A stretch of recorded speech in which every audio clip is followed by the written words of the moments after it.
ഹൃദയസ്യ പ്രേരണായ പ്രവൃത്തിദോഗം വരാകരൂപോപി തസ്യ ഹരേ പദകമലം വന്ദേ ചൈതന്യദേവസ്യ. കൃഷ്ണായ വാസുദേവായ ദേവകീനന്ദനായ ച നന്ദഗോപകുമാരായ ഗോവിന്ദായ നമോ നമഃ. നമോ പങ്കജനാഭായ നമോ പങ്കജമാലിനെ നമോ പങ്കജനേത്രായ നമസ്തേ പങ്കജാംഗ്രിയേ. ഗുരവേ ഗൗരചന്ദ്രായ രാധികായേ തദാലയേ കൃഷ്ണായ കൃഷ്ണഭക്തായ തദ്ഭക്തായ നമോ നമഃ.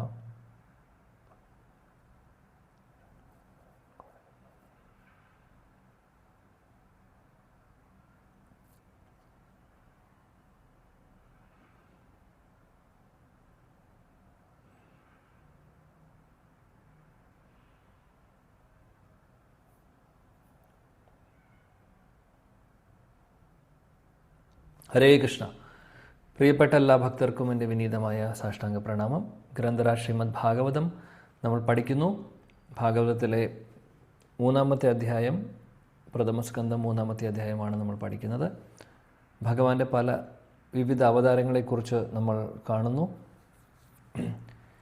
സൂത ഗോസ്വാമിയോടുള്ള ശൗനകാദി ഋഷിമാരുടെ ഒരു ചോദ്യമായിരുന്നു ഭഗവാന്റെ അവതാരങ്ങളെക്കുറിച്ച്, പ്രത്യേകിച്ചും ലീലാവതാരങ്ങളെക്കുറിച്ച്. അപ്പോൾ ആ ഒരു കാര്യമാണ് ഇവിടെ 6-ാമത്തെ ശ്ലോകം മുതൽ നമ്മൾ കാണുന്നത്. ഇനി അവസാനത്തെ ഒരു അവതാരം കൂടിയാണ് നമുക്ക് ചർച്ച ചെയ്യാനുള്ളത്. ഇന്നലെ നമ്മൾ ഭഗവാൻ ബുദ്ധനെക്കുറിച്ചാണ് അവസാനം ചർച്ച ചെയ്തത്. 25-ാമത്തെ ശ്ലോകം നോക്കാം. കൽക്കി അവതാരമാണ് ഇവിടെ പറയുന്നത്. അതാസോ യുഗസന്ധ്യായാം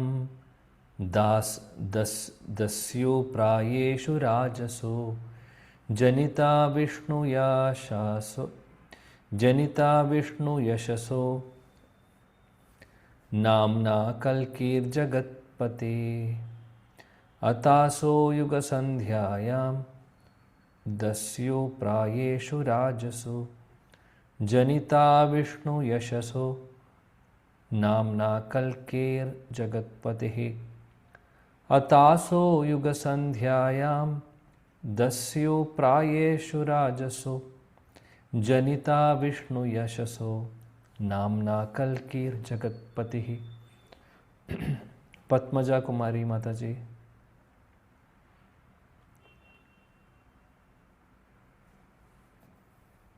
ഓക്കെ.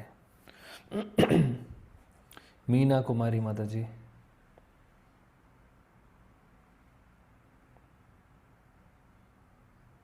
ओके. श्रीलता माता जी.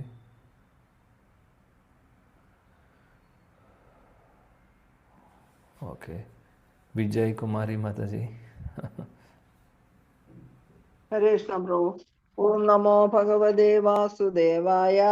अद असो युग संध्याय पासु प्रायेषु राजसु जनिता विष्णु यशासो नाम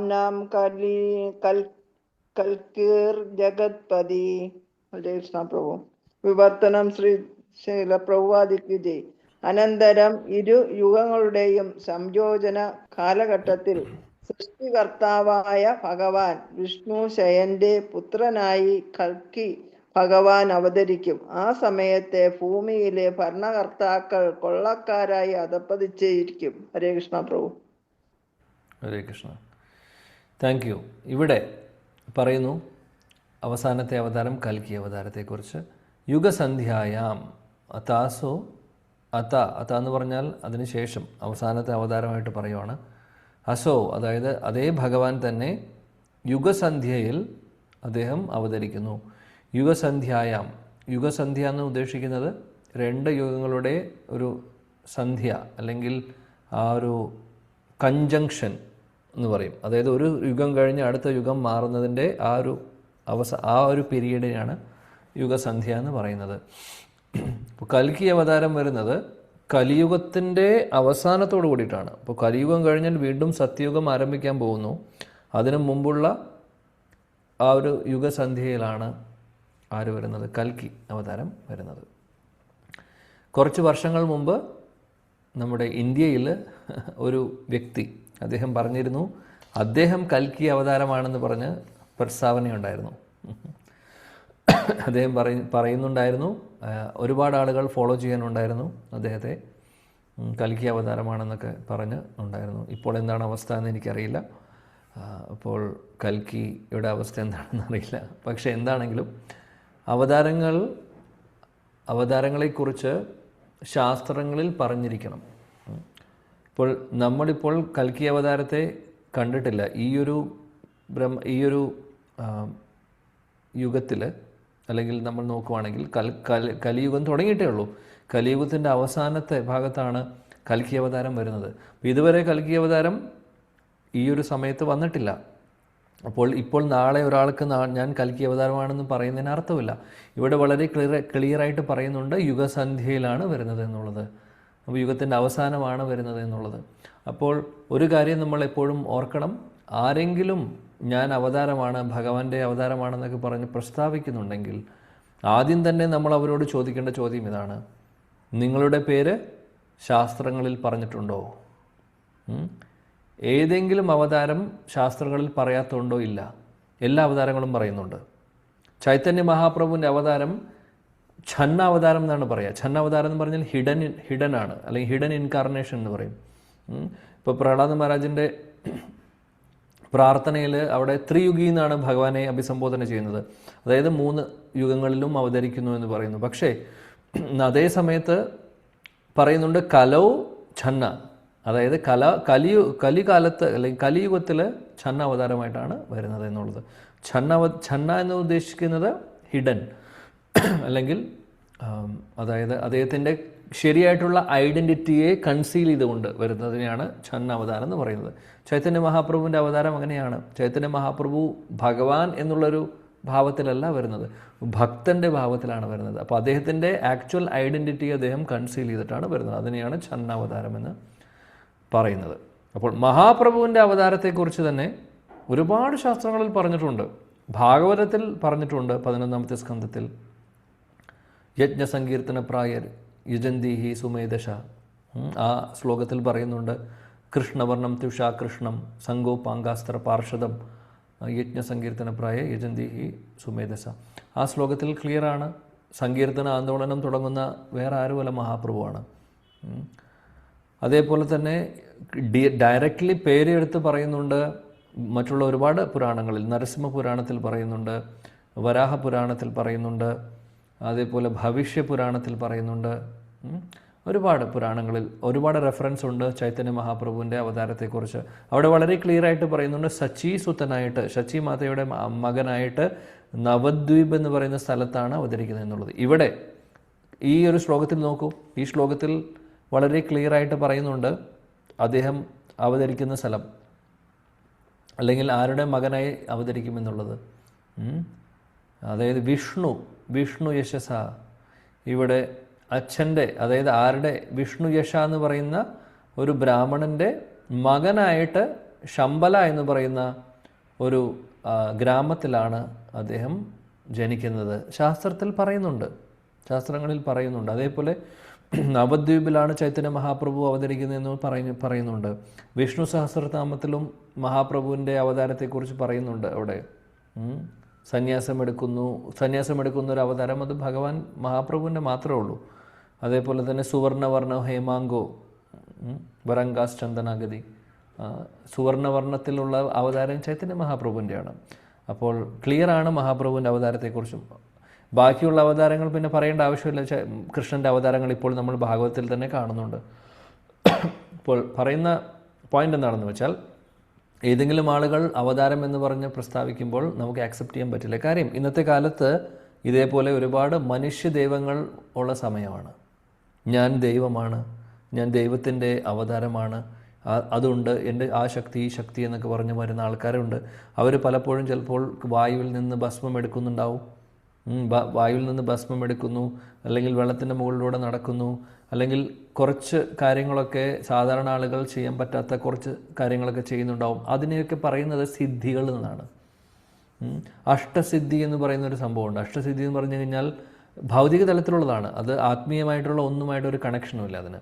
അഷ്ടസിദ്ധിയിൽ ഒന്നെന്ന് പറഞ്ഞു കഴിഞ്ഞാൽ അനിമ, ലഘിമ എന്നൊക്കെ പറയുന്ന സിദ്ധികളാണ്. അനിമ എന്ന് പറഞ്ഞാൽ അതായത് ചെറുതിനേക്കാൾ ചെറുതാവാൻ പറ്റുന്നു, വലുതിനേക്കാൾ വലുതാവാൻ പറ്റുന്നു. ഇവിടെ ഇരുന്നു കൊണ്ട് പ്രാപ്തി എന്ന് പറഞ്ഞ സിദ്ധിയുണ്ട്. ഇവിടെ ഇരുന്നു കൊണ്ട്, ഇപ്പോൾ കേരളത്തിലിരുന്നു കൊണ്ട് അമേരിക്കയിലുള്ള ഒരു ആപ്പിൾ പൂന്തോട്ടത്തിൽ നിന്ന്, ആപ്പിൾ തോട്ടത്തിൽ നിന്ന് ഒരു ആപ്പിൾ പറിക്കാൻ പറ്റുന്നു. അതെങ്ങനെ സാധിക്കുന്നു ചോദിച്ചാൽ അങ്ങനെ സിദ്ധിയുണ്ട്. അതേപോലെ തൂവലിനെ പോലെ ലൈറ്റായിട്ട് വെയിറ്റ് കുറഞ്ഞ് പറക്കുന്ന ഒരവസ്ഥയിലേക്ക് വരുന്നു. വെള്ളത്തിൻ്റെ മുകളിലൂടെ നടക്കുന്നു. വളരെ ചെറുതാകാൻ പറ്റുന്നു. പൊട്ടുപോലെ അത്ര വലിപ്പത്തിലാവാൻ പറ്റുന്നു. ഇതൊക്കെ അഷ്ടസിദ്ധികൾ വരുന്നതാണ്. ഇതെല്ലാം ഇതൊന്നും ആധ്യാത്മിക തലത്തിലുള്ള ഒന്നുമല്ല. അപ്പോൾ ആളുകൾ പക്ഷെ അത്ഭുതപ്പെട്ടു പോവും. ചെറുതാവുന്നതും വലുതാവുന്നതും, പറക്കുന്നു, ഇവിടെ ഇരുന്നു കൊണ്ട് അമേരിക്കയിൽ നിന്നുള്ള ആപ്പിൾ കൊണ്ടിരുന്നു, അത്ഭുതപ്പെട്ടു പോവും ആളുകൾ. അപ്പോൾ വിചാരിക്കും ദൈവമാണെന്ന് വിചാരിക്കും. പക്ഷേ ഇതൊക്കെ ഓരോ അഷ്ടസിദ്ധികളിൽ വരുന്നതാണ്. അത് കംപ്ലീറ്റ്ലി ഭൗതിക തലത്തിലുള്ളതാണ്. ശാസ്ത്രങ്ങൾ വളരെ വ്യക്തമായി പറയുന്നുണ്ട്. എങ്ങനെ ആളുകൾക്ക് ഈ സിദ്ധികളുണ്ടെന്ന് ചോദിച്ചു കഴിഞ്ഞാൽ അതിനും ഒരു റീസണുണ്ട്. അത് അവരുടെ കർമ്മം അനുസരിച്ചിട്ട് അവർക്ക് കിട്ടിയിട്ടുള്ള സിദ്ധിയാണ്. ഇപ്പം നമുക്ക് ഓരോരുത്തർക്കും ഓരോ കഴിവുകൾ ഭഗവാൻ തന്നിട്ടുണ്ടാവും. ചിലപ്പോൾ നന്നായി കുക്ക് ചെയ്യാനുള്ള കഴിവായിരിക്കും, നല്ല പാചകം ചെയ്യാനുള്ള കഴിവായിരിക്കും, ചിലപ്പോൾ പാടാനുള്ള കഴിവായിരിക്കും, ചിലപ്പോൾ ഡാൻസ് കളിക്കാനുള്ള കഴിവായിരിക്കും, ചിലപ്പോൾ ക്ലാസ് എടുക്കാനുള്ള കഴിവായിരിക്കും, പഠിപ്പിക്കാനുള്ള കഴിവായിരിക്കും. പല കഴിവുകളും ഭഗവാൻ തന്നിട്ടുണ്ടാവും. വരയ്ക്കാനുള്ള കഴിവായിരിക്കും. ഇതെല്ലാം എവിടെ നിന്ന് വന്നു? അപ്പോൾ നമ്മൾ പറയും നാച്ചുറലി നമുക്കൊരു കഴിവുണ്ട് എന്നുള്ളത്. അപ്പോൾ കഴിഞ്ഞ ജന്മങ്ങളിൽ നിന്ന് വരുന്നതാണത്. അതേപോലെ വരുന്നതാണ് പല പുണ്യങ്ങളും പല കാര്യങ്ങളും ചെയ്തിട്ട് ആർജിച്ചിട്ടുള്ള ഒരു പുണ്യത്തിൻ്റെ ഒരു റിസൾട്ടാണ് ഈ പറയുന്ന സിദ്ധികളും. അതിൽ അത്ഭുതമില്ല. അപ്പോൾ നമുക്ക് അങ്ങനെയുള്ള സിദ്ധികൾ വേണമെന്ന് ആഗ്രഹമുണ്ടെങ്കിൽ അതിനനുസരിച്ചിട്ട് എന്താണോ ശാസ്ത്രങ്ങളിൽ പറയുന്നത്, ഇങ്ങനെയുള്ള സിദ്ധികൾക്ക് വേണ്ടിയിട്ട് എന്തൊക്കെ കാര്യങ്ങളാണ് ചെയ്യേണ്ടതെന്നും പറയുന്നുണ്ട് വേദങ്ങളിൽ. എന്നാൽ അത് ചെയ്തോളൂ. അത് ചെയ്ത് അടുത്ത ജന്മത്തിൽ അല്ലെങ്കിൽ എത്രയോ ജന്മം കഴിയുമ്പോൾ ചിലപ്പോൾ ഒരു പക്ഷേ നമുക്കും സിദ്ധികൾ കിട്ടും. പക്ഷേ വല്ല പ്രയോജനമുണ്ടോ? അതുകൊണ്ട് ഒരു പ്രയോജനവുമില്ല. ഭഗവാനുമായിട്ടൊരു കണക്ഷനും ഇല്ല അതിൽ. അതുകൊണ്ടാണ് പറയുന്നത് ഭൗതിക തലത്തിലുള്ളതാണ് എന്നുള്ളത്. അപ്പോൾ ഇതൊന്നും കണ്ട് അത്ഭുതപ്പെടേണ്ട ആവശ്യമില്ല. ഭസ്മം കൊണ്ടുവരുന്നതും അല്ലെങ്കിൽ പല കാര്യങ്ങളും ചെയ്യുന്നത്. അപ്പം അങ്ങനെ പല ആളുകൾ ചെയ്തുകൊണ്ട് ആളുകൾ തെറ്റിദ്ധരിക്കുന്നു, ഇത് ദൈവമാണ്, ദൈവത്തിന് ഭഗവാന്റെ അവതാരമാണെന്നൊക്കെ വിചാരിക്കുന്നവരുണ്ട്. അവരെ ദൈവമായിട്ട് ചിത്രീകരിക്കുന്നു. സ്വന്തമായിട്ട് അവരും ചിലപ്പോൾ ദൈവമാണെന്ന് പറയുന്നു. ഒരു ആയിരക്കണക്കിന്, പതിനായിരക്കണക്കിന്, ലക്ഷക്കണക്കിന് ഫോളോവേഴ്സും ഉണ്ടാവും. അങ്ങനെയുള്ള പല കാര്യങ്ങളും നടക്കുന്ന ഒരു കാലമാണ് ഇന്ന്. അതുകൊണ്ട് നമ്മൾ മനസ്സിലാക്കേണ്ടത് വളരെ ഇമ്പോർട്ടൻ്റ് ആണ്. അവതാരങ്ങളെക്കുറിച്ച്, അവതാരം എന്ന് എവിടെയെങ്കിലും പറയുന്നുണ്ടെങ്കിൽ ആദ്യത്തെ പോയിൻ്റ് ശാസ്ത്രങ്ങളിൽ പറഞ്ഞിരിക്കണം. ഇല്ല എന്നുണ്ടെങ്കിൽ നമുക്ക് അംഗീകരിക്കാൻ പറ്റില്ല. വളരെ വ്യക്തമായിട്ട് ഇപ്പോൾ ഇവിടെ നോക്കൂ, വിഷ്ണു യശ എന്ന് പറയുന്ന ബ്രാഹ്മണൻ്റെ മകനായിട്ട് അദ്ദേഹം യുഗസന്ധ്യയിൽ അവതരിക്കുമെന്ന് പറയുന്നു. ശമ്പല എന്ന് പറയുന്ന ഒരു വില്ലേജിൽ അല്ലെങ്കിൽ ഗ്രാമത്തിലാണെന്നും പറയുന്നുണ്ട് ശാസ്ത്രം. അപ്പോൾ അതിൻ്റെ അർത്ഥം അത് ക്ലിയറാണ്. നവദ്വീപിൽ ചൈതന്യ മഹാപ്രഭു അവതരിക്കുമെന്നുള്ളത് പറഞ്ഞിട്ടുണ്ട്, ക്ലിയറാണ്. ബുദ്ധൻ്റെ അവതാരത്തെക്കുറിച്ചും പറയുന്നുണ്ട്. ഗയയുടെ അടുത്ത് നമ്മൾ കഴിഞ്ഞ ശ്ലോകത്തിൽ വായിച്ചു, അദ്ദേഹം എവിടെ അവതരിക്കുമെന്നുള്ളത്, ആരുടെ മകനായി ജനിക്കുമെന്നുള്ളത് ക്ലിയറായിട്ട് പറയുന്നുണ്ട്. അപ്പോൾ ഇതെല്ലാം ശാസ്ത്രങ്ങളിൽ പറഞ്ഞിട്ടുണ്ടെങ്കിൽ നമുക്ക് അംഗീകരിക്കാം. അതാണ് ഒരു ചെക്ക് പോയിൻ്റ് ആരെങ്കിലും ഇത് പറയുമ്പോൾ. അതേപോലെ തന്നെ ഈ പറഞ്ഞ പോലെ പ്രഭുപാദ് പറയുന്ന പോലെ അമാനുഷികമായിട്ടുള്ള കാര്യങ്ങൾ, ഇപ്പോൾ അഷ്ടസിദ്ധിയിൽ വരുന്ന ഒരു കാര്യം നേരത്തെ പറഞ്ഞു, ഇവിടെ കേരളത്തിലിരുന്നു കൊണ്ട് നമ്മൾ അമേരിക്കയിലുള്ള ആപ്പിൾ കൊണ്ടുവരുന്നു എന്നുള്ളത്, അത് ആക്ച്വലി അമാനുഷികമായിട്ടുള്ള കാര്യമല്ല. കാര്യം അമാനുഷികമായിട്ടുള്ളൊരു കാര്യമാണെങ്കിൽ അവർക്കത് ചെയ്യാൻ പറ്റില്ല. കാര്യം അവരും മനുഷ്യരാണ്, ആരും ദൈവമല്ല. അവരും മനുഷ്യരാണ്. പക്ഷെ അവർക്ക് സിദ്ധികളുണ്ട്. അഷ്ടസിദ്ധികളിൽ ഒരു സിദ്ധി ഉണ്ടാവും, അത്രയേ ഉള്ളൂ. അമാനുഷ്യമായിട്ടുള്ള കാര്യങ്ങളെന്ന് പറയുമ്പോൾ കാളിയൻ്റെ മുകളിൽ കൃഷ്ണൻ കയറി ഡാൻസ് കളിക്കുന്നത് ആർക്കെങ്കിലും ചെയ്യാൻ പറ്റുമോ? ഈ അഷ്ടസിദ്ധിയുള്ള ആർക്കെങ്കിലും സാധിക്കുമോ? ഗോവർദ്ധന പർവ്വതം എടുക്കാൻ സാധിക്കുമോ? ഇതൊന്നും സാധിക്കില്ല. അങ്ങനെ പല കാര്യങ്ങളും ഭഗവാൻ കൃഷ്ണൻ ചെയ്തിട്ടുണ്ട്.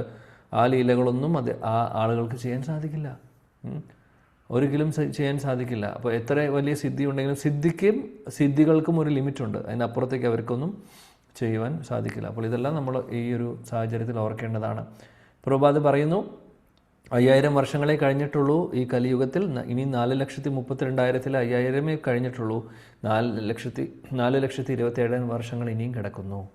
അതിനുശേഷമാണ്, അല്ലെങ്കിൽ ആ ഒരു അവസാന സന്ധ്യ സമയത്താണ് കൽക്കി അവതാരം ഉണ്ടാവുന്നത്. കൽക്കി അവതാരം വന്നതിന് ശേഷം അദ്ദേഹം ചെയ്യുന്നത് എന്താണെന്ന് വെച്ചാൽ, ഒരുപാട് നീചരായിട്ടുള്ള അൺക്വാളിഫൈഡ് ആയിട്ടുള്ള ആളുകളുണ്ടാവും.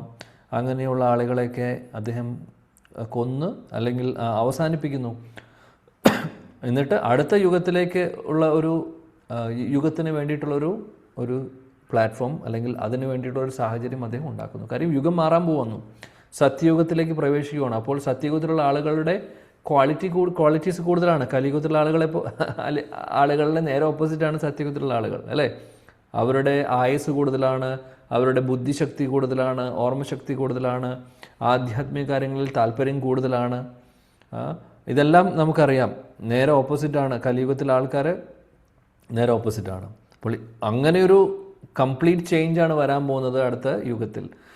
അപ്പോൾ അതിന് വേണ്ടിയിട്ട് ഇവിടെ ക്വാളിഫിക്കേഷൻ ഇല്ലാത്ത ആളുകളെയൊക്കെ അവസാനിപ്പിച്ച് പുതിയ യുഗത്തിന് വേണ്ടിയിട്ടൊരു ആരംഭത്തിന് വേണ്ടിയിട്ടുള്ള വേണ്ട സാഹചര്യം അദ്ദേഹം ഒരുക്കുന്നു. അങ്ങനെ അതാണ് കൽക്കി അവതാരത്തിൻ്റെ ഉദ്ദേശം. അപ്പോൾ ഭാഗവതത്തിൽ ഇതും പറയുന്നു. അപ്പോൾ ഇവിടെ നമ്മൾ ഇത്രയും 2 ദിവസമായിട്ട്, അല്ലെങ്കിൽ ഈ ആഴ്ചയിൽ നമ്മൾ പഠിച്ചത്, ആദ്യത്തെ അവതാരത്തെക്കുറിച്ച് പറഞ്ഞത് 4 കുമാരന്മാരെക്കുറിച്ച്, പിന്നീട് വരാഹാവതാരത്തെക്കുറിച്ച് പറഞ്ഞു, 3 നാരദമുനിയെക്കുറിച്ച് പറഞ്ഞു, 4 നരനാരായണ ഋഷി, പിന്നെ കപിലമുനി, പിന്നെ ദത്താത്രേയ, അതേപോലെ യജ്ഞ, രുചിയുടെയും ആകുതിയുടെയും മകൻ, പിന്നെ ഋഷഭദേവനെക്കുറിച്ച് പറഞ്ഞു, പൃഥു മഹാരാജനെക്കുറിച്ച് പറഞ്ഞു, മത്സ്യാവതാരത്തെക്കുറിച്ച് പറഞ്ഞു, കൂർമാവതാരം, ധന്വന്തരി, മോഹിനി മൂർത്തി, നരസിംഹാവതാരം, വാമന അവതാരം, ഭൃഗുപതി അല്ലെങ്കിൽ പരശുരാമ അവതാരം, വ്യാസദേവനെക്കുറിച്ച് പറഞ്ഞു, സത്യവതി പരാശര മുനിയുടെ മകനായി വരുന്നതും, അതേപോലെ ഭഗവാൻ ശ്രീരാമനെക്കുറിച്ചും ബലരാമനെയും കൃഷ്ണനെയും കുറിച്ചും ബുദ്ധനെക്കുറിച്ചും കൽക്കി അവതാരം. അങ്ങനെ ഇത്രയും അവതാരങ്ങളാണ് നമ്മൾ ഇവിടെ ഭാഗവതത്തിൽ പറഞ്ഞിട്ടുള്ളത്. എന്നാൽ ഇത്രയേ ഉള്ളൂ എന്ന് ചോദിച്ചു കഴിഞ്ഞാൽ ഇത്രയല്ല, അസംഖ്യം, അനന്തമാണ്. ഇതിനൊരു അവസാനമില്ല. ഭഗവാന്റെ അവതാരങ്ങൾക്ക് ഒരു എണ്ണം നമുക്ക് പറയാൻ സാധിക്കില്ല, അത്രയധികമുണ്ട്. എന്നാൽ അതിൽ വെച്ച് പ്രധാനപ്പെട്ട കുറച്ച് അവതാരങ്ങളാണ് ഇവിടെ ശുകദേവ് ഗോസ്വാമി പരീക്ഷിത മഹാരാജാവിന് പറഞ്ഞു കൊടുക്കുന്നതും, അല്ലെങ്കിൽ സൂത ഗോസ്വാമി നൈമിഷാരണ്യത്തിലിരുന്ന് ശൗനക ഋഷികളോട് പറയുന്നതും. ഓക്കെ, ശ്ലോകം 26 പോവാം. അവതാരാഹി അസംഖ്യേയ, ഇവിടെ പറയുന്നുണ്ട് അസംഖ്യ അവതാരം ഉണ്ട് ഭഗവാൻ എന്നുള്ളത്. അവതാരാഹി അസംഖ്യേയ ഹരേ സത്വാനി ദേർദ്വിജ യഥാ വിദാസിന കുല്യ സരസാസ്യു സഹസ്രശ. ഓക്കെ, ഗീത രാജീവ് മാതാജി ഉണ്ടോ?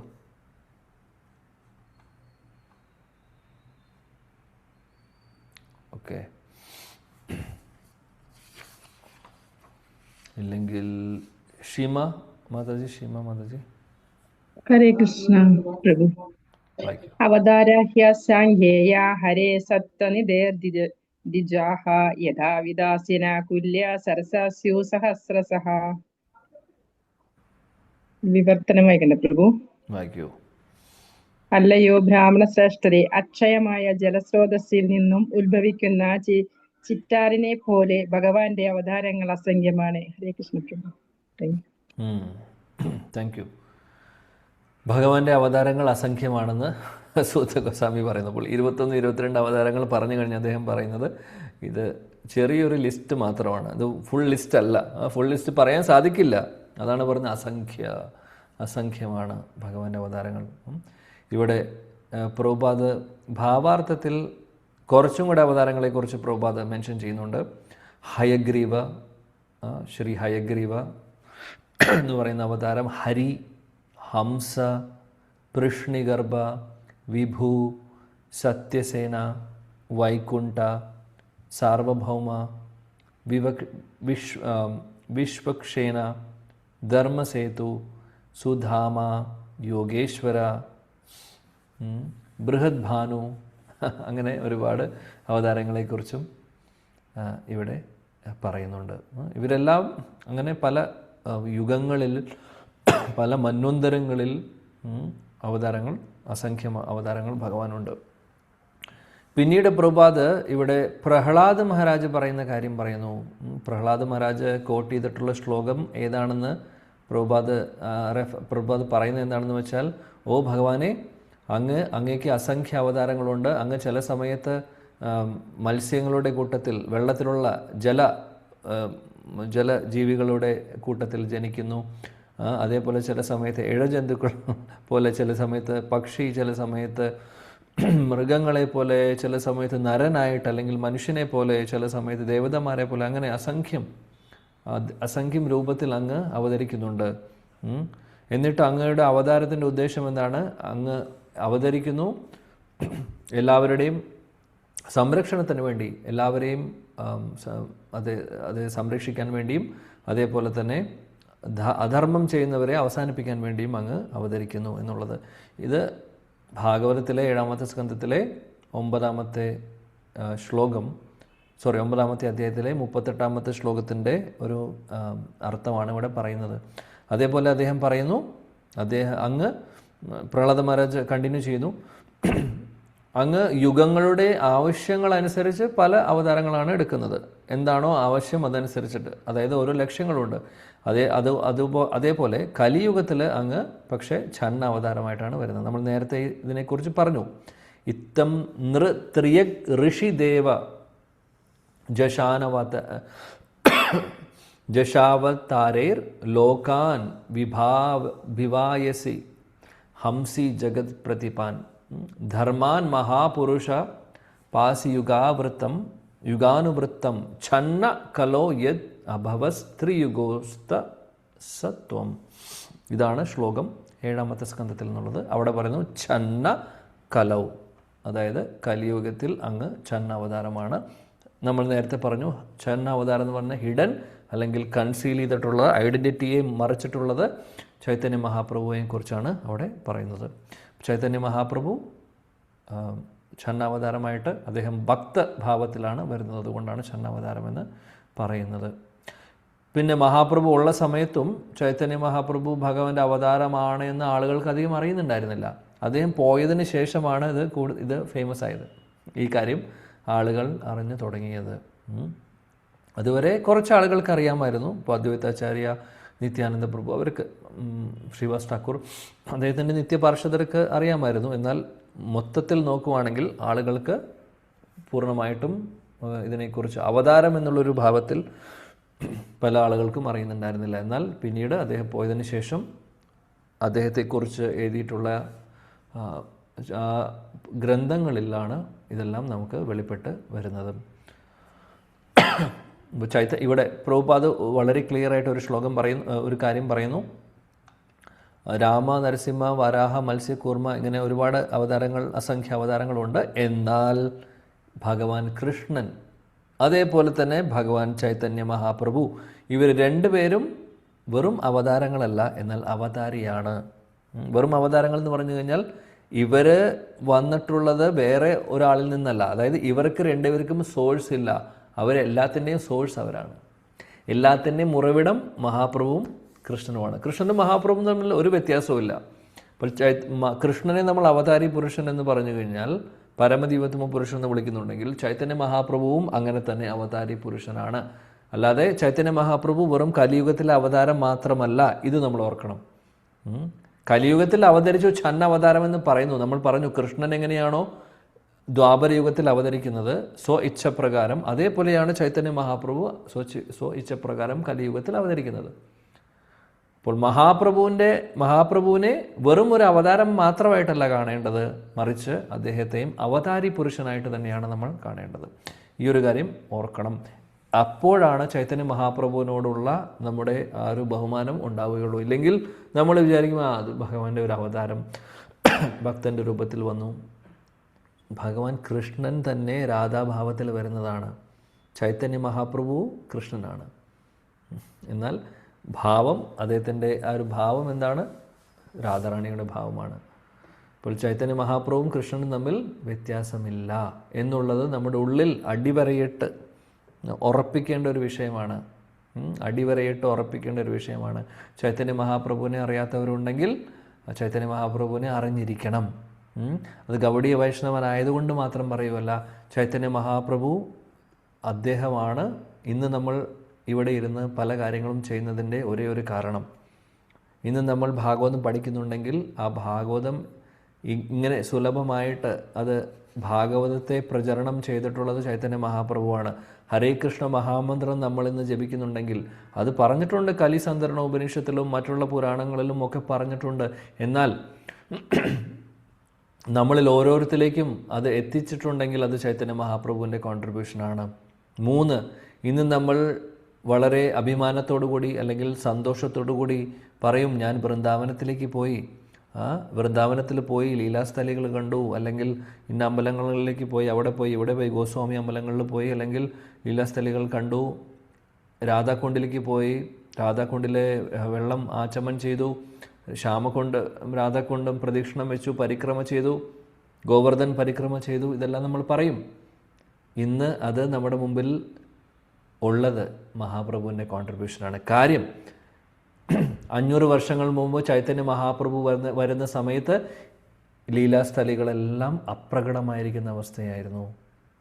അദ്ദേഹം വൃന്ദാവനത്തിലേക്ക് പ്രവേശിക്കുമ്പോൾ അദ്ദേഹം പല സ്ഥലങ്ങളിലും പോയി. രാധാകുണ്ട് ശ്യാമകുണ്ട് ഉണ്ടായിരുന്നില്ല. അതായത് അവിടെ ഒരു ഖേത്തിയായിരുന്നു, അല്ലെങ്കിൽ കൃഷി ചെയ്യുന്ന കർഷകരെ കൃഷി ചെയ്യുന്ന ഒരു പാടമായിരുന്നു അത്. പക്ഷേ മഹാപ്രഭുവിന് അവിടെ പോയി അത് കണ്ടപ്പോൾ ആളുകൾക്ക് അറിയുന്നുണ്ടായിരുന്നില്ല. പക്ഷെ വളരെ സ്പെഷ്യലായിരുന്നു ഈ ഒരു പാഠം. കാര്യം ആളുകളും പറയും, അതായത് ഒരു ഭാഗത്ത് അതായത് എന്താ പറയുക, വെള്ളത്തിൻ്റെ കളർ വ്യത്യാസം, അത് ഒന്ന് ശ്യാമ നിറം, ഒന്ന് വെളുത്ത നിറം, അതായത് രണ്ടിനും കളറിൻ്റെ കുറച്ച് വ്യത്യാസമുണ്ട്. അപ്പോൾ ശ്യാമകുണ്ട് രാധാകുണ്ടുമാണ് അത്. എന്നാൽ ഇതാർക്കും അറിയുന്നുണ്ടായിരുന്നില്ല. അവരത് അവിടെ കൃഷി ചെയ്യുന്ന ഒരു സ്ഥലമായിരുന്നു. എന്നാൽ ചൈതന്യ മഹാപ്രഭു വൃന്ദാവനത്തിലൂടെ നടന്ന് അങ്ങനെ പല സ്ഥലങ്ങളും അദ്ദേഹം പുനരുദ്ധാരണം ചെയ്യുകയാണ് ചെയ്യുന്നത്. മഹാപ്രഭു ഇത് കണ്ടപ്പോൾ, ഈ ഒരു സ്ഥലത്ത് കൂടെ നടന്നു പോകുമ്പോൾ അദ്ദേഹം മോഹാത്സ്യപ്പെട്ട് വീഴുന്നു. ഇത് കണ്ട് അദ്ദേഹത്തിന് രാധാകുണ്ട് ശ്യാമകുണ്ട് ഓർമ്മ വരുന്നു. എന്നിട്ട് പറഞ്ഞു, ഇത് ശ്യാമകുണ്ട് രാധാകുണ്ടാണ്, ഇത് കൃഷി ചെയ്യേണ്ട സ്ഥലമല്ല. അതിനുശേഷം ഗോസ്വാമിമാരെ ഏൽപ്പിച്ചു ഇതെല്ലാം. അതേപോലെ തന്നെ രാധാകുണ്ട് ശ്യാമകുണ്ട് പിന്നീട് ശ്രീല രഘുനാഥദാസ് ഗോസ്വാമിയാണ് ഇന്ന് നമ്മൾ കാണുന്ന രാധാകുണ്ട് ശ്യാമകുണ്ടിൻ്റെ രൂപത്തിലാക്കിയിട്ടുള്ളത്. അദ്ദേഹത്തിൻ്റെ ഒരു സൂപ്പർവിഷനിലാണ് അവിടെ ഇതേപോലെ കുളമായിട്ട് ഒരു രാജാവ് ഡൊണേഷൻ കൊടുത്തു. അങ്ങനെ അദ്ദേഹമാണ് ഇത് കെട്ടിക്കുന്നത്. ശ്യാമകുണ്ട് രാധാകുണ്ട് വളരെ സ്ക്വയറായിട്ടും, അതേപോലെ ശ്യാമകുണ്ട് കുറച്ച് വളഞ്ഞിട്ടാണ്. കാര്യം അവിടെ മരങ്ങളുള്ളത് കൊണ്ട് അത് വെട്ടാതിരിക്കാൻ വേണ്ടി. കാര്യം പഞ്ചപാണ്ഡവരായിട്ടുള്ള മരങ്ങളാണ്. അപ്പോൾ അത് വെട്ടാതെ, അപ്പോൾ അങ്ങനെയാണ് ശ്യാമകുണ്ടിൻ്റെ ഷേപ്പ് കുറച്ച് മാറിയിട്ടുള്ളത്. അപ്പോൾ ഇതെല്ലാം കൺസ്ട്രക്ഷൻ ചെയ്തതും ആരുടെ സൂപ്പർവിഷനിലാണ്? രഘുനാഥദാസ് ഗോസ്വാമി. ശ്രീല രഘുനാഥദാസ് ഗോസ്വാമി ആരാണ്? ചൈതന്യ മഹാപ്രഭുവിൻ്റെ പരമ്പരയിൽ വരുന്ന ഗോസ്വാമിയാണ്. ഷഡ് ഗോസ്വാമിമാരിൽ ഒരാളാണ്. അതേപോലെ രൂപ സനാതൻ ഗോസ്വാമിമാരോട് പറഞ്ഞിട്ടാണ് അവരാണ് പിന്നീട് നടന്ന് ഒരുപാട് ലീലാസ്ഥലികൾ അവർ തിരിച്ചു കൊണ്ടുവരുന്നത്. അതേപോലെ ഒരുപാട് ശ്രീമൂർത്തി വിഗ്രഹങ്ങളെ അവർ എടുക്കുന്നത്, അല്ലെങ്കിൽ മണ്ണിനടിയിൽ പോയിരിക്കുന്നതും അതിനൊക്കെ തിരിച്ചു കൊണ്ടുവരുന്നത്. ഭഗവാൻ കൃഷ്ണൻ്റെ കാലത്തുണ്ടായിരുന്ന, ഭഗവാൻ കൃഷ്ണൻ്റെ കാലം കഴിഞ്ഞ് ഉടനെ വജ്രനാഭ്, അതായത് വജ്രനാഭ് എന്ന് പറഞ്ഞു കഴിഞ്ഞാൽ ഭഗവാന്റെ കൊച്ചുമകൻ, അദ്ദേഹം സ്ഥാപിച്ചിട്ടുള്ള ഒരുപാട് അമ്പലങ്ങളുണ്ടായിരുന്നു വൃന്ദാവനത്തിൽ. അതിനെല്ലാം അത് പുനരുദ്ധാരണം ചെയ്ത് പുനഃസ്ഥാപിക്കുന്നത് ഗോസ്വാമിമാരാണ്. അപ്പോൾ ഇതെല്ലാം എങ്ങനെ സാധിച്ചു? മഹാപ്രഭു പറഞ്ഞു, അവർക്ക് ഇൻസ്ട്രക്ഷൻ കൊടുത്തു, അത് ചെയ്യണം, ഇത് ചെയ്യണം. മഹാപ്രഭുവിൻ്റെ അനുഗ്രഹം കൊണ്ടാണ് ഇതെല്ലാം നടന്നിട്ടുള്ളത്. അപ്പോൾ നമ്മുടെ ചൈതന്യ മഹാപ്രഭുവിൻ്റെ കോൺട്രിബ്യൂഷൻ പറയാനില്ല. ഇന്ന് നമ്മൾ ഇവിടെ ഇരിക്കുന്നുണ്ടെങ്കിൽ അതിന് ഒരേ ഒരു കാരണം ചൈതന്യ മഹാപ്രഭുവാണ്. ഗുരുവായൂരപ്പനുണ്ട്, ഗുരുവായൂരിൽ സംശയമില്ല. എന്നാൽ ഭാഗവതമുണ്ട്. എന്നാൽ പേഴ്സണലി എന്നോട് ചോദിക്കുകയാണെങ്കിൽ ഞാൻ ആ ജില്ലയിലുള്ള ആളാണ്. ഗുരുവായൂർ അമ്പലത്തിൽ നിന്ന് 20 കിലോമീറ്റർ ദൂരമേ ഉള്ളൂ വീട്ടിലേക്ക്. ഗുരുവായൂരപ്പനോടുള്ള അടുപ്പവും അല്ലെങ്കിൽ അതെല്ലാം ചെറുപ്പം മുതലേ ഉണ്ട്, അല്ലെങ്കിൽ നമുക്ക് എല്ലാവർക്കും ഉണ്ടാവും. എന്നാൽ ശ്രീമദ് ഭാഗവതം ഇതുപോലെ വായിക്കുന്നു, ഭാഗവതം പഠിക്കുന്നു, നാമം ജപിക്കുന്നു, വല്ലപ്പോഴും അമ്പലത്തിൽ പോയി തൊഴുതുന്നു എന്നുള്ളത് അല്ല നമ്മൾ ചെയ്യുന്നത്. നമ്മൾ എല്ലാ ദിവസവും നിത്യം ഭാഗവത സേവ ചെയ്തുകൊണ്ടിരിക്കുകയാണ്. ഇത്രയും വലിയ കാര്യം നമ്മുടെ ജീവിതത്തിൽ എങ്ങനെ സംഭവിച്ചു? ചൈതന്യ മഹാപ്രഭു. അപ്പോൾ അതേ ഗുരുവായൂരപ്പൻ തന്നെയാണ് മഹാപ്രഭുവായിട്ട് വരുന്നത്. മഹാപ്രഭുവും ഗുരുവായൂരപ്പനും തമ്മിൽ വ്യത്യാസമില്ല. അപ്പോൾ ചൈതന്യ മഹാപ്രഭുവിൻ്റെ കോൺട്രിബ്യൂഷൻ പറയാനില്ല. അതാണ് നമ്മൾ മനസ്സിലാക്കേണ്ടത്. അപ്പോൾ കൃഷ്ണനും ചൈതന്യ മഹാപ്രഭുവും രണ്ടുപേരും അവതാരി പുരുഷന്മാരാണ് എന്നുള്ളത് നമ്മൾ മനസ്സിൽ ഉറപ്പിച്ച് അടിവരയിട്ട് വയ്ക്കുക. ഓക്കെ, ശ്ലോകം 27. ഋഷയോ മനവോ ദേവ മനുപുത്ര മഹാജുസഃ കലാ സർവേ ഹരേർ ഏവ സംപ്രജാപത്യ സ്മൃതാഃ. യെസ്, വിദ്യ മാതാജി ഉണ്ടോ? വിദ്യ ഗിരീഷ് ശ്ലോകം വായിക്കാൻ. ഹരേ കൃഷ്ണ പ്രഭുജി, വായിക്കട്ടെ. ശ്ലോകം വായിച്ചോളൂ. ശ്ലോക നമ്പർ 27. ഋഷയോ മനവോ ദേവ മനുപുത്ര മഹോജസ കലാ സർവേ ഹരേരേവ സപ്രജാപതയസ്തദാ. ഹരേ കൃഷ്ണ. Thank you. വിവർത്തനം വേറെ പുസ്തകമാണ്, അതുകൊണ്ട് ഞാൻ ഇല്ല പ്രഭു വാങ്ങിച്ചു. എന്നാ വായിക്കും. വിവർത്തനം ബൈ ശ്രീല പ്രഭുപാദ് കി ജയ്. സർവ ഋഷിമാരും മനുക്കളും ദേവന്മാരും മനുവംശജരും വിശേഷിച്ചും പ്രബലരായവരെല്ലാം ഭഗവാന്റെ പൂർണ്ണ അധികാരമുള്ള പൂർണ്ണ അംശങ്ങളോ പൂർണ്ണ അംശത്തിന്റെ അംശങ്ങളോ ആകുന്നു. ഇവരിൽ പ്രജാപതിമാരും ഉൾപ്പെടുന്നു. ഭാവാർത്ഥം വായിക്കണം പ്രഭു. വേണ്ട, താങ്ക് യു മാതാജി. ഇവിടെ ഹരേ കൃഷ്ണ. ഇപ്പോൾ കഴിഞ്ഞ ശ്ലോകത്തിൽ പറഞ്ഞു ഭഗവാൻ അസംഖ്യ അവതാരങ്ങളുണ്ട്. അവതാര ഹി അസംഖ്യേയ എന്ന് പറഞ്ഞു. ഈ ശ്ലോകത്തിൽ ഭഗവാന്റെ വിഭൂതികളെക്കുറിച്ചാണ് പറയുന്നത്. വിഭൂതി, നമ്മൾ ഇതിനു മുമ്പും വിഭൂതികളെക്കുറിച്ച് പറഞ്ഞിട്ടുണ്ട്. ഭഗവാന്റെ, അതായത് ഭഗവാന്റെ അംശത്തിൻ്റെ അവതാരങ്ങൾ, അവരെയാണ് വിഭൂതികൾ എന്ന് പറയുന്നത്. അപ്പോൾ ഇവിടെ വിഭൂതികളായിട്ട്, അതായത് സാധാരണ ആളുകളല്ല അവർ. കാര്യം ഭഗവാന്റെ അംശത്തിൻ്റെ അംശങ്ങൾ എന്ന് പറയുമ്പോൾ വളരെ പവർഫുൾ ആയിട്ടുള്ള വ്യക്തികളാണ്. അപ്പോൾ അതിൽ വരുന്നത് ആരൊക്കെയാണ്? ഋഷിമാർ, മനു, ഒരുപാട് മനുക്കളുണ്ട് നമുക്കറിയാം. മന്വന്തരം മനു, അതേപോലെ ദേവതമാർ, അതേപോലെ തന്നെ മനുവിൻ്റെ പരമ്പരയിൽ വരുന്ന പല ആളുകളും, പ്രജാപതികൾ എന്ന് പറഞ്ഞു കഴിഞ്ഞാൽ ലോകത്തിലെ പോപ്പുലേഷൻ കൂട്ടാൻ വേണ്ടി ഭഗവാൻ നിയോഗിക്കുന്ന ആളുകളാണ്. ഇപ്പോൾ ദക്ഷ എന്ന് പറയുന്നത്, ദക്ഷ പ്രജാപതിയായിരുന്നു. ദക്ഷ, ബ്രഹ്മാവിൻ്റെ പുത്രൻ ദക്ഷ. അതേപോലെ മനുക്കളെ നമുക്കറിയാം. സ്വയംഭൂ മനു, അതേപോലെ തന്നെ സ്വാരാശിഷ മനു, വൈവസ്വത മനു, ചാക്ഷുഷ മനു, അങ്ങനെ കുറേ മനുക്കളുണ്ട്. ഇവരെല്ലാം, അതേപോലെ ദേവതമാരും സാധാരണ വ്യക്തികളല്ല. അവരും ഭഗവാന്റെ വിഭൂതി ശക്തികളാണ്. ഒരുപാട് പവർഫുൾ ആയിട്ടുള്ള വ്യക്തികളാണ്. അതുപോലെ ഒരുപാട് ഋഷിവര്യന്മാരും ഒക്കെ ഉണ്ട്. അപ്പോൾ ഇവരെല്ലാം വിഭൂതികളെന്നാണ് വിളിക്കുന്നത്. ഈ വിഭൂതി ശക്തി ഏത് കാറ്റഗറിയിൽ വരുന്നു? ആവേശ അവതാരം, അല്ലെങ്കിൽ ശക്തി ആവേശ അവതാരത്തിൻ്റെ കാറ്റഗറിയിൽ വരുന്നതാണ്. നമ്മൾ അന്ന് പറഞ്ഞിരുന്നു ഭഗവത് ആവേശ രണ്ടാമത്തെ ആണ് വിഭൂതി. സെക്കൻഡ് കാറ്റഗറിയാണ് വിഭൂതി. അതായത് അവരും ശക്തി ആവേശ അവതാരങ്ങളിൽ തന്നെ വരുന്നു, എന്നാൽ ഭഗവതാവേശങ്ങളല്ല എന്നുള്ളതാണ് വ്യത്യാസം. ഓക്കെ, ശ്ലോകം 28 വളരെ ഫേമസ് ആയിട്ടുള്ള ശ്ലോകം, വളരെ പ്രധാനപ്പെട്ട ശ്ലോകം.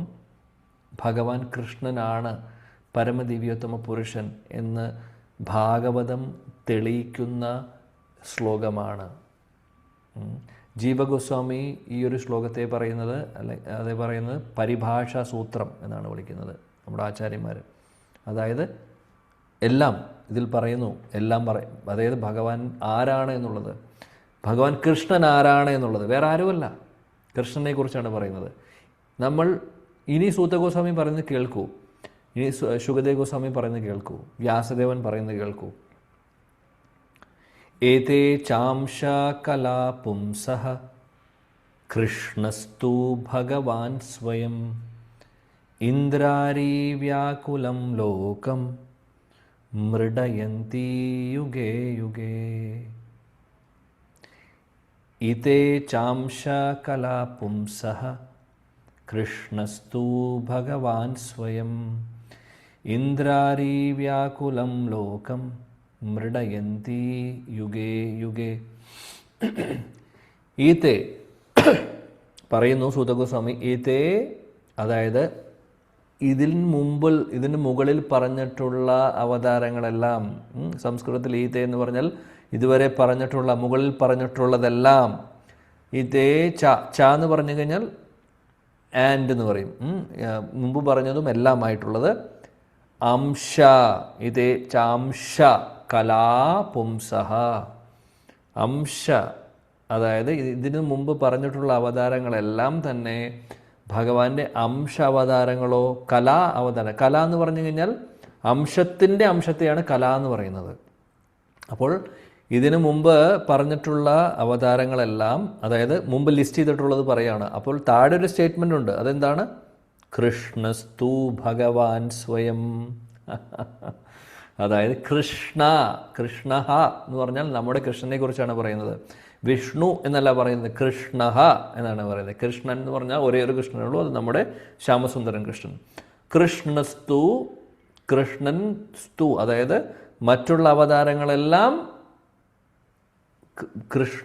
ഭഗവാൻ സ്വയം ഭഗവാനായിട്ടുള്ള കൃഷ്ണന്റെ അംശങ്ങളോ അംശങ്ങളുടെ അംശങ്ങളോ ആണ് എന്നാണ് ഭാഗവതം പറയുന്നത്. ഇനി എന്തിനാണ് നമുക്ക് സംശയം? വിഷ്ണു ആണോ കൃഷ്ണനാണോ? ആരാണ് ആദ്യത്തെ? ദശാവതാരങ്ങൾ എങ്ങനെ വന്നു? കേശവധൃത നരഹരി രൂപ ജയ ജഗദീശ ഹരേ. ദശാവതാര സ്തോത്രത്തിൽ പറയുന്നതാണ്. കേശവധൃത വാമനരൂപ ജയ ജഗദീശ ഹരേ.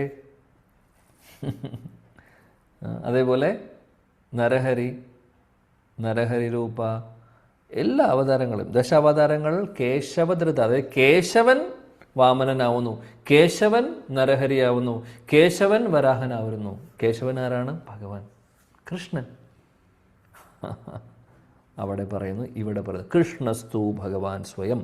സ്വയം ഭഗവാൻ എന്ന് പറഞ്ഞു കഴിഞ്ഞാൽ ആ സ്വയം ഭഗവാൻ വ്യത്യാസമുണ്ട്. സ്വയം ഭഗവാൻ എന്ന് പറഞ്ഞു കഴിഞ്ഞാൽ ഇത് സ്റ്റേറ്റ്മെൻ്റാണ്. എല്ലാ അവതാരി എന്ന് പറയുന്നതിൻ്റെ അർത്ഥമാണ് ഇവിടെ വരുന്നത്. സ്വയം രൂപ എന്ന് പറഞ്ഞു കഴിഞ്ഞാൽ എല്ലാത്തിൻ്റെയും ഉറവിടം, എല്ലാത്തിൻ്റെയും സോഴ്സ്, എല്ലാ അവതാരങ്ങളുടെയും സോഴ്സാണ് ഭഗവാൻ. അതായത് അദ്ദേഹം അവതാരിയാണ്, പരമദിവ്യോത്തമ പുരുഷനാണ്. ആര്? ഭഗവാൻ കൃഷ്ണൻ. ശീലജീവ ഗോസ്വാമി ഈയൊരു കാര്യത്തെ കൃഷ്ണസ്തു ഭഗവാൻ സ്വയം എന്ന് പറയുന്ന ഈ ഒരു സ്റ്റേറ്റ്മെൻറ്റ്, കൃഷ്ണസ്തു ഭഗവാൻ സ്വയം എന്ന് പറയുന്ന സ്റ്റേറ്റ്മെൻറ്റിന് അദ്ദേഹം പറയുന്നു ഷഡ് സന്ദർഭങ്ങളിൽ. കൃഷ്ണ സന്ദർഭം എന്ന് പറയുന്ന ഷഡ് സന്ദർഭം 6 സന്ദർഭങ്ങൾ നമ്മുടെ ജീവഗോസ്വാമി എഴുതിയിട്ടുണ്ട്. സന്ദർഭങ്ങൾ എന്ന് പറഞ്ഞു കഴിഞ്ഞാൽ ഭാഗവതത്തിൻ്റെ എക്സ്പ്ലനേഷൻസ് ആണ്. അത് ടീക്ക അല്ലെങ്കിൽ കമൻട്രി അല്ല, മറിച്ച് ഒരുപാട് തത്വങ്ങളെ അദ്ദേഹം ഓരോ സെക്ഷൻ വൈസ് ഭാഗവതത്തെ എക്സ്പ്ലെയിൻ ചെയ്യുവാണ്. അവിടെ കൃഷ്ണ സന്ദർഭം എന്ന് പറഞ്ഞ സന്ദർഭമുണ്ട്. അതിൽ വരുന്ന ഒരു ചെറിയൊരു, അത് മഹാസാഗരം പോലെയാണ്, അതിലെ ഒരു ചെറിയൊരു കണം പോലുള്ള ചെറിയൊരു പോർഷനാണ് ഭഗവാൻ കൃഷ്ണനാണ് പരമദിവ്യോത്തമ പുരുഷൻ എന്ന് തെളിയിക്കുന്നതിന് വേണ്ടി ശില ജീവഗോസ്വാമി ഈ ഒരു സ്റ്റേറ്റ്മെൻ്റ് എടുക്കുന്നു, കൃഷ്ണസ്തു ഭഗവാൻ സ്വയം. എങ്ങനെയാണ് ഭഗവാൻ കൃഷ്ണൻ സ്വയം ഭഗവാൻ എന്ന് വിളിക്കുന്നത്? എന്തുകൊണ്ടാണ്? കൃഷ്ണനാണോ സ്വയം ഭഗവാൻ? അദ്ദേഹമാണോ പരമദിവ്യോത്തമ പുരുഷൻ? അദ്ദേഹമാണോ അവതാരി പുരുഷൻ എന്നുള്ളത് ഈ സ്റ്റേറ്റ്മെൻ്റ് എടുത്തുകൊണ്ട് അദ്ദേഹം അതിനെ തുറക്കുന്നു. അതായത് മൈൻ തുറക്കുന്ന പോലെ അദ്ദേഹം തുറക്കുകയാണ് ചെയ്യുന്നത്. എന്നിട്ട് ഭാഗവതത്തിൽ നിന്ന് തന്നെ പല സ്ഥലങ്ങളിൽ നിന്ന് അദ്ദേഹം ഒരുപാട് റെഫറൻസ് കൊണ്ടുവന്ന് അവിടെ പ്രൂവ് ചെയ്യുന്നു ഭഗവാൻ കൃഷ്ണനാണ് പരമദിവ്യോത്തമ പുരുഷൻ എന്നുള്ളത്. ജീവഗോസ്വാമി ചെയ്യുന്നുണ്ട്. അത്ഭുതപ്പെട്ടു പോവും അദ്ദേഹത്തിൻ്റെ ആ ഒരു കൺക്ലൂഷൻ. ശീലജീവഗോസ്വാമിയെ കുറിച്ച് പറയാനാണെങ്കിൽ വാക്കുകളില്ല. അതേപോലെ ഒരു ആചാര്യൻ നമുക്കില്ല. രൂപഗോസ്വാമിയെ രസ ആചാര്യ എന്ന് വിളിക്കും, എന്നാൽ ജീവഗോസ്വാമി തത്വ ആചാര്യ എന്ന് പറയുന്നു. കാര്യം രസങ്ങൾ മനസ്സിലാക്കണമെങ്കിൽ തത്വങ്ങൾ അറിഞ്ഞിരിക്കണം. രൂപഗോസ്വാമിയുടെ ഒരേ ഒരു ശിഷ്യനാണ് ജീവഗോസ്വാമി. അപ്പോൾ രസങ്ങളെക്കുറിച്ച് കൂടുതൽ, അതായത് ഭഗവാനും ഭക്തരും തമ്മിലുള്ള റിലേഷനെ കുറിച്ച് രൂപഗോസ്വാമിയാണ് അദ്ദേഹത്തിൻ്റെ കൃതികളിലൂടെ, പുസ്തകങ്ങളിലൂടെ മഹാപ്രഭുവിൻ്റെ നിർദ്ദേശപ്രകാരം എക്സ്പ്ലെയിൻ ചെയ്യുന്നത്. എന്നാൽ അതിൻ്റെ രസവിചാരം അദ്ദേഹം പറയുന്നത്, തത്വങ്ങൾ അവിടെ ഇല്ലെങ്കിൽ ആ രസങ്ങൾ പ്രോപ്പർലി മനസ്സിലാക്കാൻ സാധിക്കില്ല. അതുകൊണ്ട് അദ്ദേഹത്തിൻ്റെ ഡിസൈപ്പിൾ ഒരേ ഒരു ശിഷ്യനാണ് ജീവഗോസ്വാമി. ജീവഗോസ്വാമിയാണ് പിന്നീട് തത്വങ്ങളെ അദ്ദേഹം ക്രമീകരിച്ചുകൊണ്ട് സന്ദർഭങ്ങൾ എഴുതുന്നത്. അതിമനോഹരം. ജീവഗോസ്വാമിയുടെ കോൺട്രിബ്യൂഷൻ പറയാൻ സാധിക്കില്ല എത്രമാത്രം ഉണ്ട് എന്നുള്ളത്. എല്ലാ ആചാര്യന്മാരും അങ്ങനെ തന്നെ. അതിലെ എടുത്തു പറയാൻ പറ്റുന്ന, ലോകം കണ്ട ഏറ്റവും വലിയ പണ്ഡിതൻ, ലോകം കണ്ട ഏറ്റവും വലിയ പോയറ്റ്, ലോകം കണ്ട ഏറ്റവും വലിയ ഭക്തൻ, ലോകം കണ്ട എല്ലാം. 4 ലക്ഷത്തിന് മുകളിൽ ശ്ലോകങ്ങളാണ് അദ്ദേഹം എഴുതിയിട്ടുള്ളത് ചുരുക്കം സമയം കൊണ്ട്. ആര്? ശീല ജീവഗോസ്വാമി. 4 ലക്ഷത്തിൽ ഉപരി, എണ്ണമില്ല. 4 ലക്ഷത്തിന് മുകളിൽ ഒരു ആചാര്യനും ചെയ്തിട്ടില്ല. അതുപോലെ ശ്ലോകങ്ങൾ കമ്പോസ് ചെയ്തിട്ടുണ്ട് അദ്ദേഹം. എങ്ങനെ സാധിച്ചു? മനുഷ്യന് സാധിക്കുന്നതല്ല അദ്ദേഹം ചെയ്തിട്ടുള്ളത്. മാത്രമല്ല, ഭക്തിയുടെ കാര്യം പറയുമ്പോൾ അഖണ്ഡ വൃന്ദാവൻ വാസമായിരുന്നു അദ്ദേഹത്തിന്. 50-ൽ മുകളിൽ വർഷങ്ങൾ അദ്ദേഹം ഉണ്ടായിരുന്നു വൃന്ദാവനത്തിൽ. വൃന്ദാവനം വിട്ടു പോയിട്ടില്ല അദ്ദേഹം എവിടെയും. ഒരിക്കൽ നമുക്ക് എല്ലാവർക്കും ചരിത്രത്തിൽ നിന്ന് പഠിച്ചിട്ടുണ്ടോ അക്ബർ ചക്രവർത്തിയെക്കുറിച്ച്. അക്ബർ ചക്രവർത്തി ഒരിക്കൽ അദ്ദേഹം ഭരിക്കുന്ന സമയത്ത് ഒരു വലിയൊരു ഡിബേറ്റ് ഉണ്ടായിരുന്നു അന്നത്തെ കാലത്ത്. അതായത് യമുനയാണോ ഗംഗയാണോ ഏറ്റവും, അല്ലെങ്കിൽ ഇതിൽ വെച്ച് യമുനയാണോ ഗംഗയാണോ കൂടുതൽ ശ്രേഷ്ഠമായിട്ടുള്ളത് എന്നുള്ള ചോദ്യം. രണ്ടും ഭഗവാന്റെ വളരെ പ്രിയപ്പെട്ടതാണ്. നമുക്കറിയാം, നദികളിൽ പുണ്യനദി, നമുക്ക് നദിയെന്ന് പോലും വിളിക്കാൻ സാധിക്കില്ല, ചരണാമൃതമാണ്. ഇപ്പോൾ ഗംഗ എന്ന് പറഞ്ഞു കഴിഞ്ഞാൽ വാമനദേവൻ്റെ കാലുകൾ കഴുകിയ തൃപ്പാദങ്ങൾ കഴുകിക്കൊണ്ട് മുകളിൽ നിന്ന് താഴോട്ട് വരുന്നതാണ് ഗംഗാനദി. അപ്പോൾ ഭഗവാന്റെ ചരണാമൃതമാണ് ഗംഗ. അതേപോലെ യമുനയെക്കുറിച്ച് പറയേണ്ട ആവശ്യമില്ല. ഭഗവാൻ കൃഷ്ണൻ അതിൽ കളിച്ച് കുളിച്ച് ചെയ്യാത്തതൊന്നുമില്ല യമുനയിൽ. സ്വയം ഭഗവാൻ കൃഷ്ണൻ കളിച്ചിട്ടുള്ള യമുനയാണ്. അപ്പോൾ അന്നത്തെ കാലത്തെ സ്കോളർമാർ തമ്മിലൊരു ഡിബേറ്റ് ഉണ്ടായിരുന്നു, ഇതിലേതാണ് ശ്രേഷ്ഠമായിട്ടുള്ളതെന്നുള്ളത്. രണ്ടിനും രണ്ടിൻ്റേതായിട്ടുള്ള ആ ഒരു സ്ഥാനമുണ്ട്. എന്നാൽ അപ്പോൾ കൺഫ്യൂഷൻ. അപ്പോൾ 2 ഭാഗത്തും 3-4 ദിവസമായിട്ട് ഡിബേറ്റ് തീരുന്നില്ല. ഗംഗ സപ്പോർട്ട് ചെയ്യുന്നവർ അവർക്ക് ഒരുപാട് ശ്ലോകങ്ങൾ ശാസ്ത്രങ്ങളിൽ നിന്ന് അവർ കോട്ട് ചെയ്യുന്നുണ്ട്. യമുന സപ്പോർട്ട് ചെയ്യുന്നവർ അവരും കോട്ട് ചെയ്യുന്നു. 2 കൂട്ടരും ഒരേപോലെ തുല്യശക്തിയോടെ മുന്നോട്ട് പോവുകയാണ്. ഇതിനൊരു കൺക്ലൂഷൻ എത്താൻ സാധിക്കുന്നില്ല. അക്ബർ നേരെ വൃന്ദാവനത്തിലേക്ക് വരുന്നു. അക്ബർ ചക്രവർത്തി ജീവഗോസ്വാമിയോട് പറയുന്നു, അങ്ങ് ഒന്ന് വരണം എന്നിട്ട് ഇതൊന്ന് സോൾവ് ചെയ്ത് തരണം. അങ്ങേപോലെ പണ്ഡിതനായിട്ടുള്ള ആരുമില്ല ഇന്നത്തെ കാലത്ത്. അങ്ങ് വന്ന് ഇതിനെ സോൾവ് ചെയ്യണം, അങ്ങയുടെ അഭിപ്രായം പറയണം. ജീവഗോസ്വാമി പറഞ്ഞു, അഖണ്ഡ വൃന്ദാവനവാസമാണ്, എനിക്ക് വൃന്ദാവനം വിടാൻ സാധിക്കില്ല. ആ സമയത്ത് ജീവഗോസ്വാമിയോട് അക്ബർ ചക്രവർത്തി പറയും, അങ്ങ് വിഷമിക്കരുത്, ഇത് നടക്കുന്നത് ആഗ്രയിലാണ്, അതുകൊണ്ട് അങ്ങ് അവിടെ അങ്ങേ ഞാൻ കൊണ്ടുപോകും, കാലത്ത് കൊണ്ടുപോയിട്ട് തിരിച്ച് ഞാൻ കൊണ്ടാക്കും. അങ്ങ് വൈകുന്നേരം സന്ധ്യ ആകുമ്പോഴേക്കും അങ്ങ് വൃന്ദാവനത്തിലുണ്ടാവും. അതുകൊണ്ട് അങ്ങ് വിഷമിക്കരുത്, ഒരു രാത്രി മാറി നിൽക്കുന്നില്ല, അതുകൊണ്ട് ദയവ് ചെയ്ത് അങ്ങ് വന്ന് ഇതൊന്ന് സോൾവ് ചെയ്ത് തരണം എന്ന് പറഞ്ഞു. ജീവഗോസ്വാമി അവിടെ പോകുന്നു. അവിടെ ഒരുപാട് വാദങ്ങൾ നടന്നുകൊണ്ടിരിക്കുന്ന ഇടയിൽ ശീല ജീവഗോസ്വാമി പോയി വളരെ നിമിഷ നേരം കൊണ്ട് പ്രൂവ് ചെയ്യുന്നു യമുനയാണോ ഗംഗയാണോ എന്നുള്ളത്. ആരാണെന്ന് ഞാൻ പറയുന്നില്ല ഇപ്പോൾ. ജീവഗോസ്വാമി പ്രൂവ് ചെയ്യുന്നു. ശീല പ്രഭുപാദി അത് ഒരു ഭാവാർത്ഥത്തിൽ പറയുന്നുണ്ട്. നമ്മൾ ആ സെക്ഷൻ വരുമ്പോൾ അത് വായിക്കുമ്പോൾ പറയാം. ശീല പ്രഭുപാദ് അവിടെ വളരെ ക്ലിയർ ആയിട്ട് പറയുന്നുണ്ട്, ജീവഗോസ്വാമിയുടെ അഭിപ്രായം ഇതാണ് എന്ന് പറഞ്ഞ്. അപ്പോൾ ഞാൻ പറഞ്ഞത് പോയിന്റ് എന്താണെന്ന് വെച്ചാൽ, അക്ബർ ചക്രവർത്തിയെ പോലുള്ള ആളുകളും, അല്ലെങ്കിൽ അതായത് വേറെ സമുദായത്തിലുള്ള ആളുകൾ പോലും ജീവഗോസ്വാമിയെ അത്രമാത്രം ബഹുമാനിച്ചിരുന്നു. അത്രമാത്രം സ്പെഷ്യലായിട്ടുള്ളൊരു വ്യക്തിയാണ്. ആ ശീല ജീവഗോസ്വാമിയുടെ ഒരു കോൺട്രിബ്യൂഷനാണ് എന്ത് ഷഡ്സന്ദർഭം എന്ന് പറഞ്ഞു കഴിഞ്ഞാൽ. അപ്പോൾ അതിനകത്ത് വളരെ വ്യക്തമായിട്ട് ഇതിനെക്കുറിച്ച് പറയുന്നുണ്ട്. അപ്പോൾ ഭഗവാന്റെ കൃപയുണ്ടെങ്കിൽ നമുക്ക് അദ്ദേഹം എങ്ങനെയാണിത് പ്രൂവ് ചെയ്യുന്നത് എന്നുള്ളത് എന്നെങ്കിലും ഒരു ദിവസം നമുക്ക് പഠിക്കാൻ ഭഗവാൻ അനുഗ്രഹിക്കട്ടെ. അന്നത്തെ ദിവസം നമുക്ക് ചർച്ച ചെയ്യാം. ഇന്ന് നമുക്ക് അതിനുള്ള സമയമില്ല. കാര്യം അതൊരു വലിയൊരു ഡിസ്കഷനാണ്. എങ്ങനെയാണ് ജീവഗോസ്വാമി പ്രൂവ് ചെയ്യുന്നത് എന്നുള്ളത് അതിമനോഹരമാണ്. മനോഹരമായിട്ടുള്ള രീതിയിലാണ് അദ്ദേഹം പ്രൂവ് ചെയ്യുന്നത്. നമ്മൾ വിചാരിക്കുന്ന പോലെ അല്ല. ഓക്കെ, ഇവിടെ പ്രഭുപാദ് ഭാവാർത്ഥത്തിൽ പറയുന്നു, അവതാരം എന്ന് പറഞ്ഞു കഴിഞ്ഞാൽ ആരാണോ ആ ലോകത്തിൽ നിന്ന് ഈ ലോകത്തിലേക്ക് വരുന്നത് അവരെയാണ്, അല്ലെങ്കിൽ ഭഗവാൻ അവതരിക്കുന്നതിനെയാണ് അവതാരം എന്ന് പറയുന്നത്. നമ്മൾ കഴിഞ്ഞ ക്ലാസ്സിൽ ഇതിനെക്കുറിച്ച് പറഞ്ഞു. പല ഉദ്ദേശങ്ങൾ അല്ലെങ്കിൽ പല ലക്ഷ്യങ്ങളുണ്ടാവും, അവതാര ലക്ഷ്യങ്ങളുണ്ടാവും. അതിനുവേണ്ടി അതനുസരിച്ചിട്ടാണ് അദ്ദേഹം അവതാരങ്ങൾ എടുക്കുന്നത്, ആവശ്യങ്ങളനുസരിച്ച്. പിന്നീട് പ്രഭുപാദ് മനോഹരമായിട്ടുള്ളൊരു ഉദാഹരണം ഇവിടെ പറയുന്നു. റൂമിലുള്ള ഇലക്ട്രിക് ബൾബുകൾ കത്തണമെങ്കിൽ അത് പവർ ഹൗസിൽ നിന്ന് വരുന്ന ആ കറണ്ട് ഉണ്ടെങ്കിൽ മാത്രമേ ഉള്ളൂ. അതേപോലെ പവർ ഹൗസാണ് ഇവിടെ നമുക്ക് ഭഗവാനുമായിട്ട് താരതമ്യം ചെയ്യുന്നത്. മറ്റുള്ള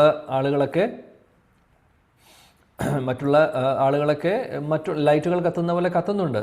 കാര്യം അവർക്ക് കിട്ടുന്നത് അവരെല്ലാം ഭഗവാനിൽ നിന്നാണ്, സോഴ്സിൽ നിന്നാണ് അവർക്ക് ആ ശക്തികളൊക്കെ കിട്ടുന്നത്. ഇൻക്ലൂഡിങ് നമ്മൾ ജീവതത്വങ്ങൾ പോലും ഭഗവാന്റെ അംശമാണെന്ന് നമുക്കറിയാം. എന്നാൽ മമേ വംശ ജീവലോകെ അല്ലേ, എന്നാൽ ഈ ഒരു ശക്തിയെല്ലാം ഉള്ളത്, അല്ലെങ്കിൽ ഈ പ്രഭാവമൊക്കെ ഉള്ളത് ഭഗവാന്റെ ആ ഒരു ഭഗവാനുമായിട്ടുള്ള കണക്ഷൻ ഉള്ളത് കൊണ്ട് മാത്രമാണ്, ജഡമല്ലാത്തത് കൊണ്ട്. കാര്യം നമ്മൾ ആത്മാവ് എന്ന് പറയുന്നത് ജഡമല്ല, ആത്മീയ തലത്തിലുള്ളതാണ്, ശാശ്വതമായിട്ടുള്ളതാണ്. അതുകൊണ്ടാണ് അതിന് എന്തെങ്കിലും ഒരു വാല്യൂ നമുക്കുള്ളത്. അല്ലെങ്കിൽ ഈ ശരീരം കൊണ്ടൊരു വാല്യൂ ഇല്ല. ശരീരം നശിക്കും, നശിച്ചു പോകും അല്ലേ. നമ്മൾ മരിച്ചു കഴിഞ്ഞാൽ ശരീരത്തെ കത്തിച്ച് കളയുകയാണ് ചെയ്യുന്നത്. ആർക്കും വേണ്ട. ശരീരത്തിലല്ല കാര്യം ഇരിക്കുന്നത്. എന്തെങ്കിലും ഒരു കാര്യം ഉണ്ടെങ്കിൽ ഈ ശരീരം കൊണ്ട് ബിക്കോസ് ഐഡൻറ്റിറ്റി എന്താണ്, ആത്മാവാണ്. അതുകൊണ്ടാണ് ഇവിടെ പ്രഭുപാദ് ജീവഗോസ്വാമി എടുത്ത് പറയുന്നുണ്ട്. ജീവഗോസ്വാമി പ്രൂവ് ചെയ്യുന്നുണ്ട് ഭഗവാൻ കൃഷ്ണനാണ് എല്ലാ അവതാരങ്ങളുടെയും ഉറവിടം എന്നുള്ളത്. സ്വയം ഭഗവാൻ കൃഷ്ണൻ എന്നുള്ളത് അദ്ദേഹം എടുത്തു പറയുന്നു. അത് പ്രഭുപാദ് ഇവിടെ കോട്ട് ചെയ്യുന്നത് ആക്ച്വലി സന്ദർഭത്തിൽ നിന്നാണ്. ഷഡ് സന്ദർഭത്തിലെ, കൃഷ്ണ സന്ദർഭത്തിലെ ആ ഒരു ജീവഗോസ്വാമി പ്രൂവ് ചെയ്തിട്ടുള്ള കാര്യമാണ് ഇവിടെ അദ്ദേഹം വിവരിക്കുന്നത്. പിന്നീട് നമ്മൾ ഇതിനു മുമ്പുള്ള ക്ലാസ്സിൽ ചർച്ച ചെയ്തിട്ടുണ്ട്, എനിക്ക് ഓർമ്മയുണ്ട്. നമ്മൾ ഭഗവാന്റെ അവതാരങ്ങളെക്കുറിച്ച് പറയുന്ന സമയത്ത് നമ്മൾ പറഞ്ഞു ഭഗവാൻ കൃഷ്ണനാണ് അവതാരി പുരുഷൻ എന്നുള്ളത്, അല്ലെങ്കിൽ സ്വയം ഭഗവാൻ എന്നുള്ളത്. അപ്പോൾ സ്വയം ഭഗവാൻ അല്ലെങ്കിൽ സ്വയം രൂപ എന്നും പറയും. അതാണ് ഭഗവാൻ കൃഷ്ണൻ. പിന്നെ അതിനുശേഷം പിന്നീട് എക്സ്പാൻഷൻസ് ആണ് അദ്ദേഹത്തിനുള്ളത്. ആ എക്സ്പാൻഷൻ ശാസ്ത്രങ്ങളിൽ പറയുന്നു ഇതിനെക്കുറിച്ച്. ഇത് ചൈതന്യ ചരിതാമൃതത്തിലാണ് ഇതിനെക്കുറിച്ച് പറയുന്നത്. അപ്പോൾ സ്വയം രൂപ എന്ന് പറഞ്ഞു കഴിഞ്ഞാൽ, അല്ലെങ്കിൽ സ്വയം ഭഗവാൻ എന്ന് വിളിക്കുന്നു ഭഗവാൻ കൃഷ്ണനെ. അദ്ദേഹത്തിൽ നിന്നുള്ള എക്സ്പാൻഷൻ, ആദ്യത്തെ എക്സ്പാൻഷൻ, പിന്നെ നടക്കുന്ന എക്സ്പാൻഷനെ പറയുന്നത്, ആ എക്സ്പാൻഷനെ വിളിക്കുന്ന പേര്, സ്വയം വിസ്തരണത്തെ വിളിക്കുന്ന പേര് സ്വയം പ്രകാശ എന്നാണ്. അപ്പോൾ സ്വയം പ്രകാശ, ഇപ്പോൾ സ്വയം രൂപ ഭഗവാൻ, അദ്ദേഹത്തിൻ്റെ വിസ്തരണം അതിനെ വിളിക്കുന്നത് സ്വയം പ്രകാശ. ആ സ്വയം പ്രകാശ രണ്ട് തരത്തിലുണ്ട്. ഒന്ന് പ്രഭാവ പ്രകാശ, രണ്ട് വൈഭവ പ്രകാശ.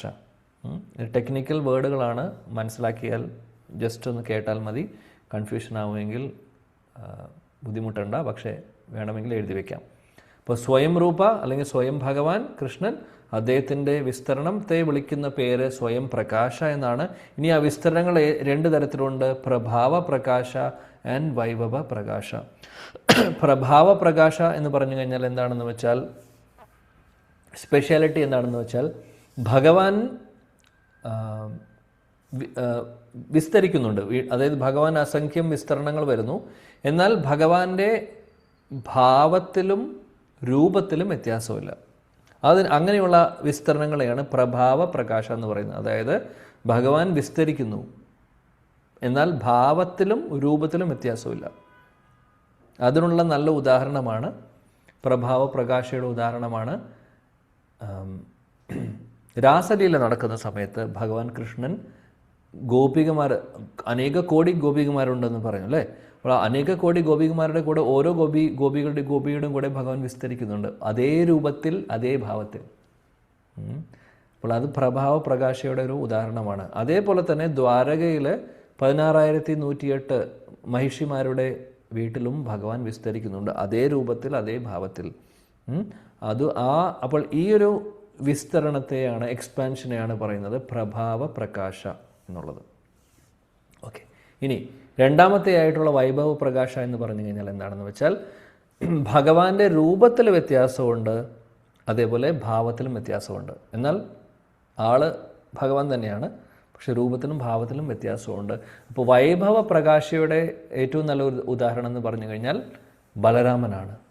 ബലരാമൻ കൃഷ്ണനാണോ എന്ന് ചോദിച്ചാൽ കൃഷ്ണനാണ്, എന്നാൽ രൂപത്തിൽ വ്യത്യാസമുണ്ട്, മാത്രമല്ല ഭാവത്തിൽ വ്യത്യാസമുണ്ട്. എന്താണ് ഭാവത്തിൽ വ്യത്യാസം?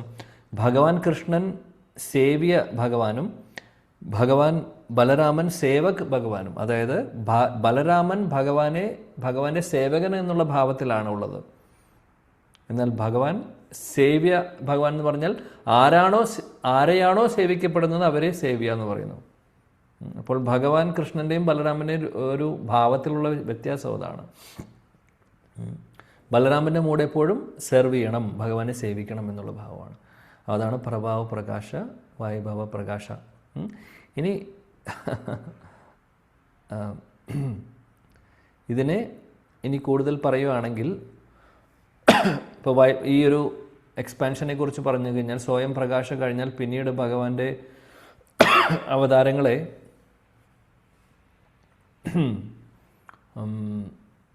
പിന്നെ വരുന്ന എക്സ്പാൻഷൻസിനെ വിലാസ എന്ന് വിളിക്കും. ഇപ്പോൾ പ്രഭാവ പ്രകാശ നമ്മൾ പറഞ്ഞു സ്വയം പ്രകാശ എന്ന് പറഞ്ഞു എക്സ്പാൻഷനെ കുറിച്ച്. ഇപ്പോൾ സ്വയം പ്രകാശ എന്ന് പറഞ്ഞു കഴിഞ്ഞാൽ ഭഗവാന്റെ സ്വന്തം വിസ്തരണങ്ങളാണ്. ഇനി വരുന്ന വിസ്തരണങ്ങൾ വിലാസ വിസ്തരണം എന്ന് പറഞ്ഞു കഴിഞ്ഞാൽ ലീലകൾക്ക് വേണ്ടിയിട്ടുള്ള അല്ലെങ്കിൽ വിലാസങ്ങൾ ചെയ്യാനുള്ള വിസ്തരണങ്ങളെയാണ് വിലാസ എക്സ്പാൻഷൻ എന്ന് പറയുന്നത്. അപ്പോൾ ഈ കൂട്ടത്തിൽ വരുന്നതാണ് വാസുദേവൻ, സംഘർഷണൻ, അനിരുദ്ധ, പ്രദ്യുമ്ന, ആദി ചതുർവ്യൂഹത്തെക്കുറിച്ച് പറയുന്നു. അപ്പോൾ ഈ ഇത്രയും പറഞ്ഞ എക്സ്പാൻഷൻസ് എല്ലാം ഭഗവാൻ കൃഷ്ണൻ, അതിനുശേഷം ഭഗവാൻ കൃഷ്ണൻ്റെ സ്വയം പ്രകാശ സ്വന്തം വിസ്തരണങ്ങളെ രണ്ടായിട്ട് പറയുന്നു, പ്രഭാവ പ്രകാശ, വൈഭവ പ്രകാശ. ഉദാഹരണത്തിന് ഗോപികമാരും മഹിഷിമാരുടെ കൂടെ എക്സ്പാൻഡ് ചെയ്യുന്നതിന് പ്രഭാവ പ്രകാശ, വൈഭവ പ്രകാശ ശ്രീ ബലരാമനെ കുറിച്ച് നമ്മൾ പറഞ്ഞു. ഇനി ഭഗവാന്റെ അടുത്ത വിസ്തരണം വിലാസ എന്ന് പറയും. ഈ വിലാസ എക്സ്പാൻഷൻ ആണ് ആയിട്ട് കണക്കാക്കുന്നത് വാസുദേവ, സംഘർഷണ, നിരുദ്ധ, പ്രദ്യുമ്ന. ഇതെല്ലാം ഇത്രയും വരെ ഇതുവരെ നടക്കുന്നത് കൃഷ്ണലോകത്തിലാണ് ഭഗവാന്റെ എക്സ്പാൻഷൻസ്. നമ്മൾ പറയുന്നത് ഇപ്പോൾ കൃഷ്ണലോകം അല്ലെങ്കിൽ ഗോലോകം എന്ന് പറയുന്ന സ്ഥലത്ത്, അതിലെ പ്രത്യേകിച്ചും ആദ്യത്തെ പ്രഭാവ പ്രകാശ, വൈഭവ പ്രകാശ, ബലരാമനും കൃഷ്ണൻ്റെ മറ്റുള്ള ഗോപികമാരുടെ കൂടെയുള്ള എക്സ്പാൻഷൻസും ഇതെല്ലാം നടക്കുന്നത് എവിടെയാണ്?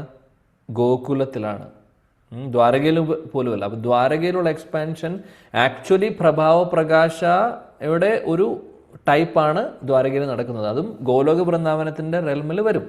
അപ്പം നമ്മൾ ഗോലോക വൃന്ദാവനം എന്ന് പറയുമ്പോൾ അതിൽ വൃന്ദാവനമുണ്ട്, മധുരയുണ്ട്, ദ്വാരകയും വരുന്നു. കൃഷ്ണലോകത്തെ ആണ് ഗോലോക വൃന്ദാവനം എന്ന് പറയുന്നത്. എന്നാൽ അതിൽ തന്നെ ഗോലോക വൃന്ദാവനം മൊത്തത്തിൽ നമ്മൾ പറയുമ്പോൾ മധുരയും ദ്വാരകയും അതിൽ പെടുന്നുണ്ട്, വൃന്ദാവനമുണ്ട്.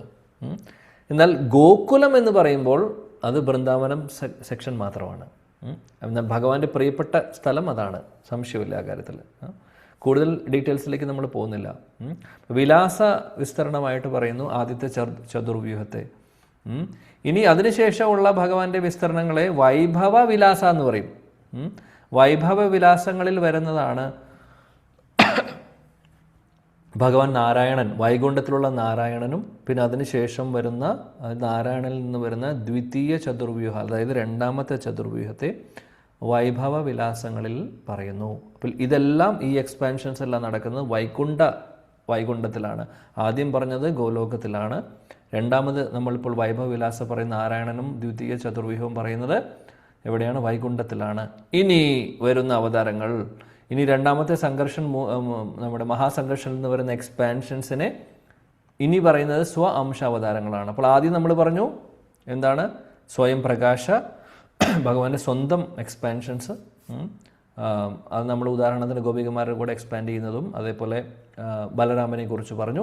അതിനുശേഷം വിലാസ എന്ന് പറയുന്ന വിസ്തരണത്തിൽ വരുന്നു ആദ്യത്തെ സെറ്റ് ഓഫ് ചതുർവ്യൂഹം. ഇതുവരെ ഗോലോക വൃന്ദാവനത്തിൻ്റെ അല്ലെങ്കിൽ ഗോലോക വൃന്ദാവനം എന്ന് പറയുന്ന ആ ഒരു റെൽമിൽ വരുന്നതാണ്. രണ്ടാമത്തെ വൈഭവ വിലാസത്തിൽ വരുന്നു വൈകുണ്ഠം എന്ന് പറയുന്നത്. അവിടെ നാരായണനും ദ്വിതീയ ചതുർവ്യൂഹവും വരുന്നു. ഇനി അതിനുശേഷമുള്ള എക്സ്പാൻഷൻസിനെ സ്വ അംശ എന്നാണ് പറയുന്നത്. സ്വാംശ. ഈ സ്വാംശ അവതാരങ്ങളുടെ ഭാഗമാണ് പുരുഷ അവതാരങ്ങൾ. കാരണോദകശായി വിഷ്ണു, ഗർഭോദകശായി വിഷ്ണു, ക്ഷീരോദകശായി വിഷ്ണു എല്ലാവരും. പിന്നീട് വരുന്ന ആവേശ ശക്തി ആവേശ അവതാരങ്ങൾ നമ്മളിപ്പോൾ വായിച്ചത്, ലീലാവതാരങ്ങൾ, ഗുണാവതാരങ്ങൾ, മന്വന്തര അവതാരങ്ങൾ, ഇതെല്ലാം വരുന്നത് സ്വാംശാവതാരങ്ങളിൽ നിന്ന് വന്നിട്ടുള്ള എക്സ്പാൻഷൻസ് ആണ് ഇതെല്ലാം.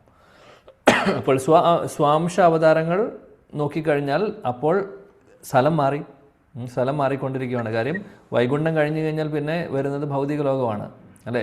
നമ്മൾ പറഞ്ഞിട്ടുണ്ട് പുരുഷാവതാരങ്ങളുടെ ഒരു റോള് വരുന്നത് ഈ ഭൗതിക ലോകത്തിൻ്റെ സൃഷ്ടി, പരിപാലനം, സംഹാരത്തിന് വേണ്ടിയിട്ടുള്ളതാണ്. അപ്പോൾ അത്രയും നമ്മൾ മനസ്സിലാക്കുക. പിന്നെ അതേപോലെ ഭഗവാൻ ഇവിടെ മുകളിൽ നിന്ന് താഴോട്ട് വരുമ്പോൾ നമ്മൾ നേരത്തെയും പറഞ്ഞിട്ടുണ്ട് എങ്ങനെയാണോ എംബസി വഴി കൂടെ വരുന്നത് അതേപോലെ എംബസി വഴിയിലൂടെ വരുന്നു. അപ്പോൾ ഗർഭോദകശായി വിഷ്ണുവിൽ നിന്ന് വരുന്നു എന്ന് പറയുന്നതിൻ്റെ കാരണം അതാണ്. പക്ഷേ ഭഗവാൻ ഗർഭോദകശായി വിഷ്ണു ഭഗവാന്റെ അംശത്തിൻ്റെ അംശാവതാരമാണ്. അപ്പോൾ അതാണ് ഭഗവാൻ കൃഷ്ണൻ്റെ സ്ഥാനം. ഇത്രയും കുറച്ച് മനസ്സിലാക്കി വെക്കുക. കൺഫ്യൂസ് ചെയ്തെങ്കിൽ എന്നോട് ക്ഷമിക്കുക. എന്നാലും മിനിമം നമുക്ക് ഇത്രയും ഇവിടെ പറഞ്ഞ് അവസാനിപ്പിക്കാം. ശില ജീവഗോസ്വാമിയുടെ ഷഡ്സന്ദർഭത്തിലെ കൃഷ്ണസന്ദർഭത്തിൽ കൃഷ്ണസ്തു ഭഗവാൻ സ്വയം എന്ന് പറയുന്ന ആ എംപറർ സ്റ്റേറ്റ്മെൻറ്റ് അദ്ദേഹം പ്രൂവ് ചെയ്യുന്നത് ഭഗവാന്റെ കൃപയുണ്ടെങ്കിൽ, എനിക്കറിയില്ല അടുത്ത ആഴ്ചയിൽ ഡിസ്കസ് ചെയ്യാൻ പറ്റുമെന്നുള്ളത്. എന്നാൽ കാര്യം എനിക്കത് ഒന്നും കൂടെ വായിക്കാനുണ്ട്. അതിനുള്ള സമയം കിട്ടുമോ എന്നറിയില്ല.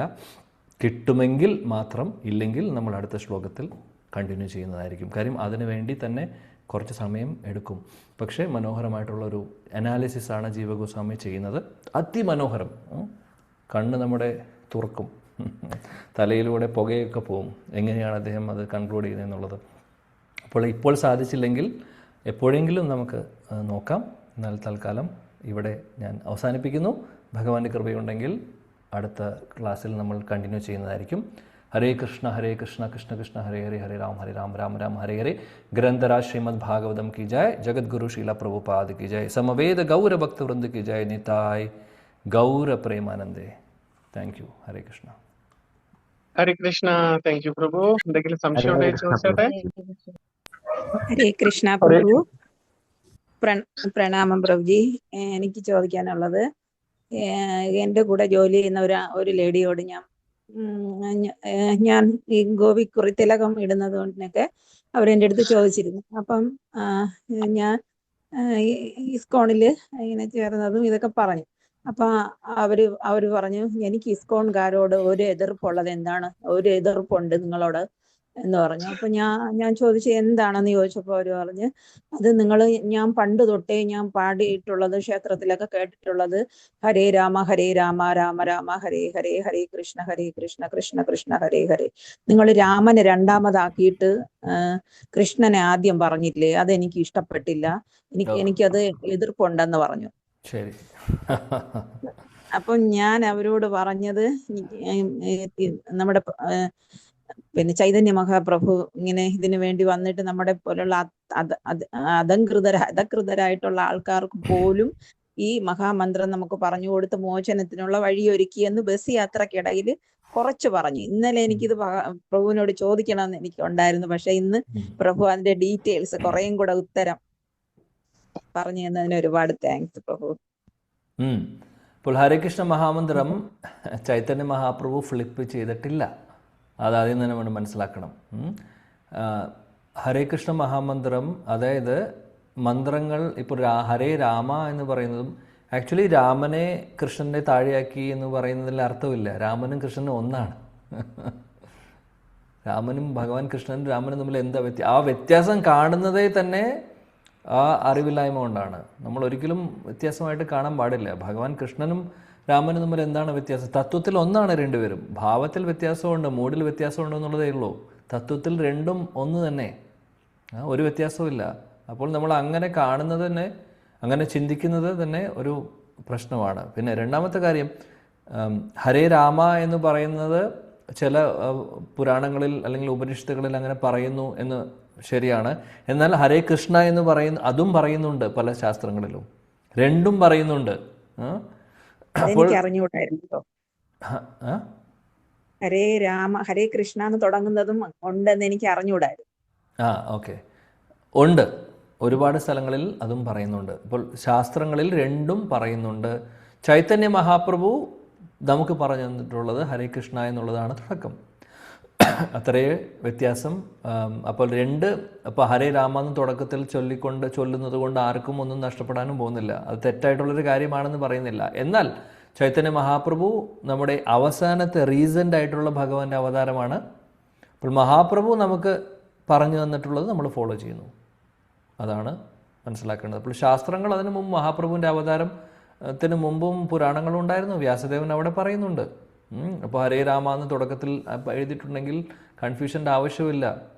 ഇപ്പോൾ ഒരു കാര്യം ശാസ്ത്രത്തിൽ പറഞ്ഞു, അതെങ്ങനെ ചെയ്യണം എന്നുള്ളത് ഇംപ്ലിമെൻ്റ് ചെയ്യാൻ സമയത്ത് ഭഗവാൻ നേരിട്ട് വന്ന് പറയുവാണ്, നിങ്ങളിങ്ങനെ ചെയ്താൽ മതി എന്ന് പറഞ്ഞു കഴിഞ്ഞാൽ, മറ്റേത് തെറ്റാണെന്ന് പറഞ്ഞിട്ടില്ല അദ്ദേഹം. എന്നാൽ ഇതാണ് ഞാൻ ചെയ്യുന്നത്, ഇതാണ് നിങ്ങൾ ചെയ്താൽ മതി, ഫോളോ ദിസ് എന്ന് പറഞ്ഞു കഴിഞ്ഞാൽ അതിന് പിന്നെ തർക്കമില്ല. അദ്ദേഹം പറഞ്ഞാൽ നമ്മൾ ചെയ്യുന്നു. സോ അത്രയേ ഉള്ളൂ. സോ കൺഫ്യൂഷൻ്റെ ആവശ്യമില്ല. അറ്റ്ലീസ്റ്റ് നമുക്കെങ്കിലും ഒരു കൺവിക്ഷൻ വരുത്തുക. ചൊല്ലുന്ന നമുക്ക് അതിനുള്ളൊരു കൺവിക്ഷൻ വരണം.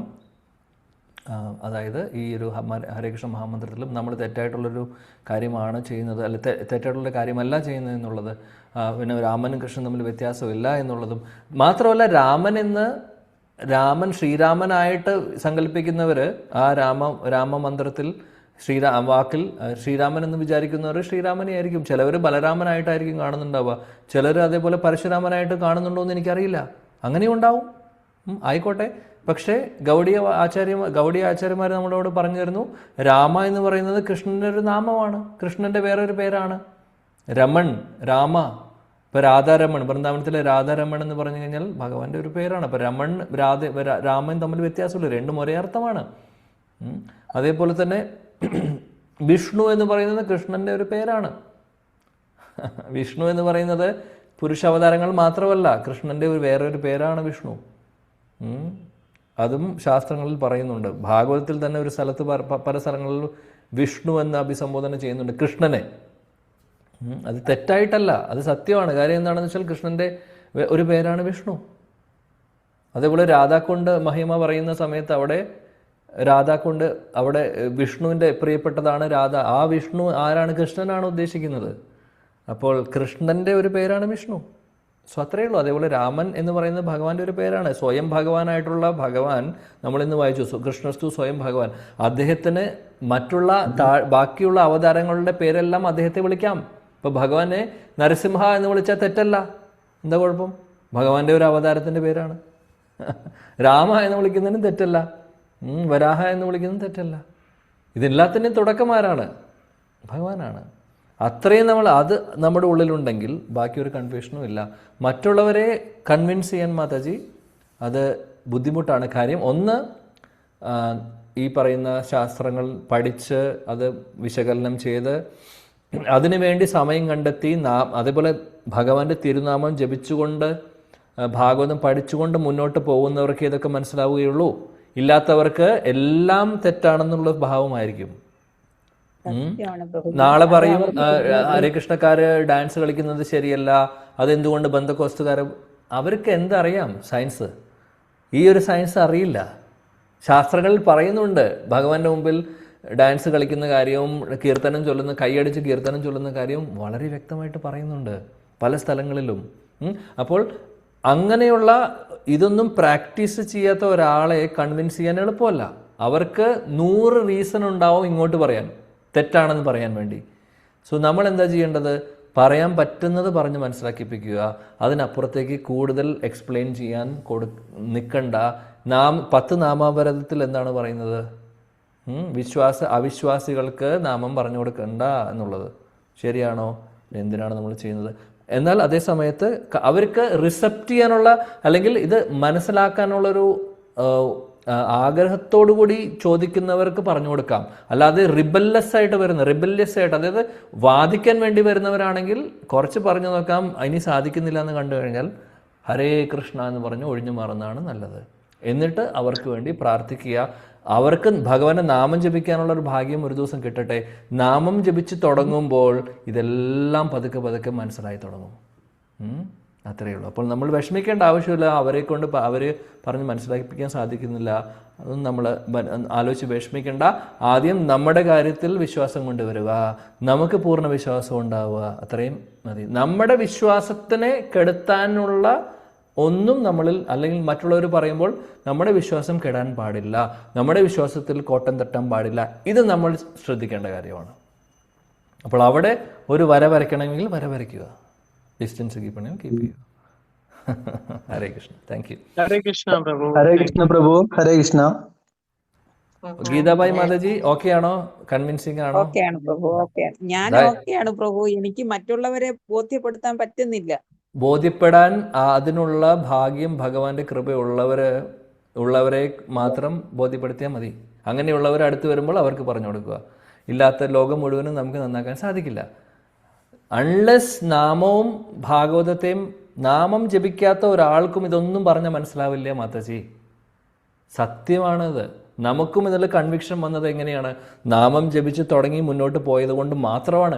ഇല്ലെങ്കിൽ നമ്മൾ ആരും ഇവിടെ ഇന്ന് ഭാഗവതം പഠിക്കില്ലായിരുന്നു. നാമത്തിലാണ് എല്ലാം ഇരിക്കുന്നത്. അപ്പോൾ നാമം ജപിക്കാത്ത ഒരാളെ അവർക്ക് 100 പോയിന്റ്സ് ഉണ്ടാവും അവരുടെ കയ്യിൽ തെറ്റാണ് എന്ന് പറയാൻ വേണ്ടി. അപ്പോൾ അതൊന്നും നമ്മൾ കാര്യമാക്കണ്ട, അതിനെ അതിൻ്റെ വഴിക്ക് വിടുക. Okay, Hare Krishna. Yes, thank you. Hare Krishna പ്രഭു. ഒരു സംശയം പ്രഭു, തദേകാത്മക രൂപ എന്ന് പറയുമ്പോൾ എന്താണ് വരിക? തദേകാത്മരൂപ തന്നെയാണ് ഇപ്പോൾ. അത് ഞാൻ ആ വാക്ക് ഇവിടെ പറഞ്ഞില്ല എന്ന് മാത്രം. വൈഭവ പ്രകാശത്തെ പറയുന്ന ഒരു വേറെ പേരാണ് തദേകാത്മരൂപ എന്ന്. തദേകാത്മരൂപ വൈഭവ പ്രകാശത്തെ തന്നെ പറയുന്നതാണ്. ഇപ്പൊ ബലരാമനെ കുറിച്ച്, അതായത് ഭഗവാന്റെ രൂപവും അതേപോലെ ഭാവത്തിലും വ്യത്യാസമുള്ളതിനെയാണ് തദേകാത്മരൂപ എന്ന് പറയുന്നത്. വൈഭവ പ്രകാശത്തിൽ വരുന്നതാണത്. ഓക്കെ. ഈ പരിഭാഷ സൂത്രം നമ്മുടെ ജീവഗോസ്വാമിയുടെ ഒരു ബുക്കാണോ? അത് എന്താ അല്ല, അതിന്റെ അർത്ഥം അതായത് ഈ ഒരു ശ്ലോകത്തെ അതായത് കിങ് ഓഫ് ഓൾ ശ്ലോകാസ് എന്ന് പറയുന്നു, അത്രയേ ഉള്ളൂ. അതായത് കാര്യം ഭഗവാൻ കൃഷ്ണനാണ് പരമദിവ്യോത്തമ പുരുഷൻ എന്ന് തെളിയിക്കുന്ന ഒരു ശ്ലോകമല്ലേ, അതുകൊണ്ട് പറഞ്ഞതാണ്. അത് പ്രത്യേകമായിട്ട് ഒരു റിട്ടേൺ ആയിട്ടുള്ള ഒരു ബുക്ക് ഒന്നല്ലല്ലോ അത്? അല്ല, പുസ്തകമാണെന്നല്ല പറഞ്ഞത്. അത് ചില ശ്ലോകങ്ങൾ ഇമ്പോർട്ടൻ്റ് ആണെന്ന് പറയും അതിൽ. അപ്പോൾ നമ്മുടെ ആചാര്യന്മാര് ഈ ഒരു ശ്ലോകത്തെ അവര് വളരെ ഇമ്പോർട്ടൻ്റ് ആയിട്ടുള്ള ശ്ലോകമാണെന്ന് കാണിക്കാൻ വേണ്ടിയിട്ട് പറയുന്നതാണ് അങ്ങനെ. അത് ഏതാ ശ്ലോകം? ശാംസകല പുംസാദല്ലേ? അതെ. Okay, Hare Krishna. Thank you പ്രഭു. ഹരേ കൃഷ്ണ പ്രഭു. Thank U. നമ്മുടെ സമയം അവസാനിച്ചിരിക്കുന്നു. പ്രഭുജി മുടങ്ങാതെ നമുക്ക് കിട്ടുന്നതിലേക്ക് വേണ്ടിയും പൂജിയുടെ കുടുംബത്തിന് വേണ്ടിയും നമ്മൾ 3 പ്രാവശ്യം ഹരേ കൃഷ്ണ മഹാമന്ത്രം ജപിക്കാം. ഹരേ കൃഷ്ണ ഹരേ കൃഷ്ണ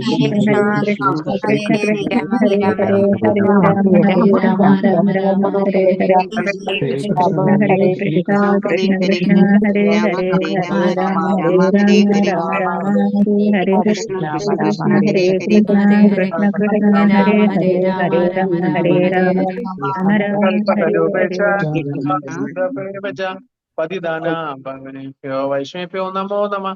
अनेकोटि वैष्णव वृंद की हरिनाम संकीर्तन यज्ञ की हरे कृष्णा महामंत्र के श्रील प्रभुपाद की जय, श्री अनंत पद्मनाभ स्वामी की जय. हरे कृष्णा प्रभु जी, धन्यवाद प्रणाम. हरे कृष्ण. हरे कृष्णा. थैंक यू प्रभु जी. हरे कृष्ण. थैंक यू प्रभु जी. हरे कृष्ण. Thank you. हरि बोल. हरे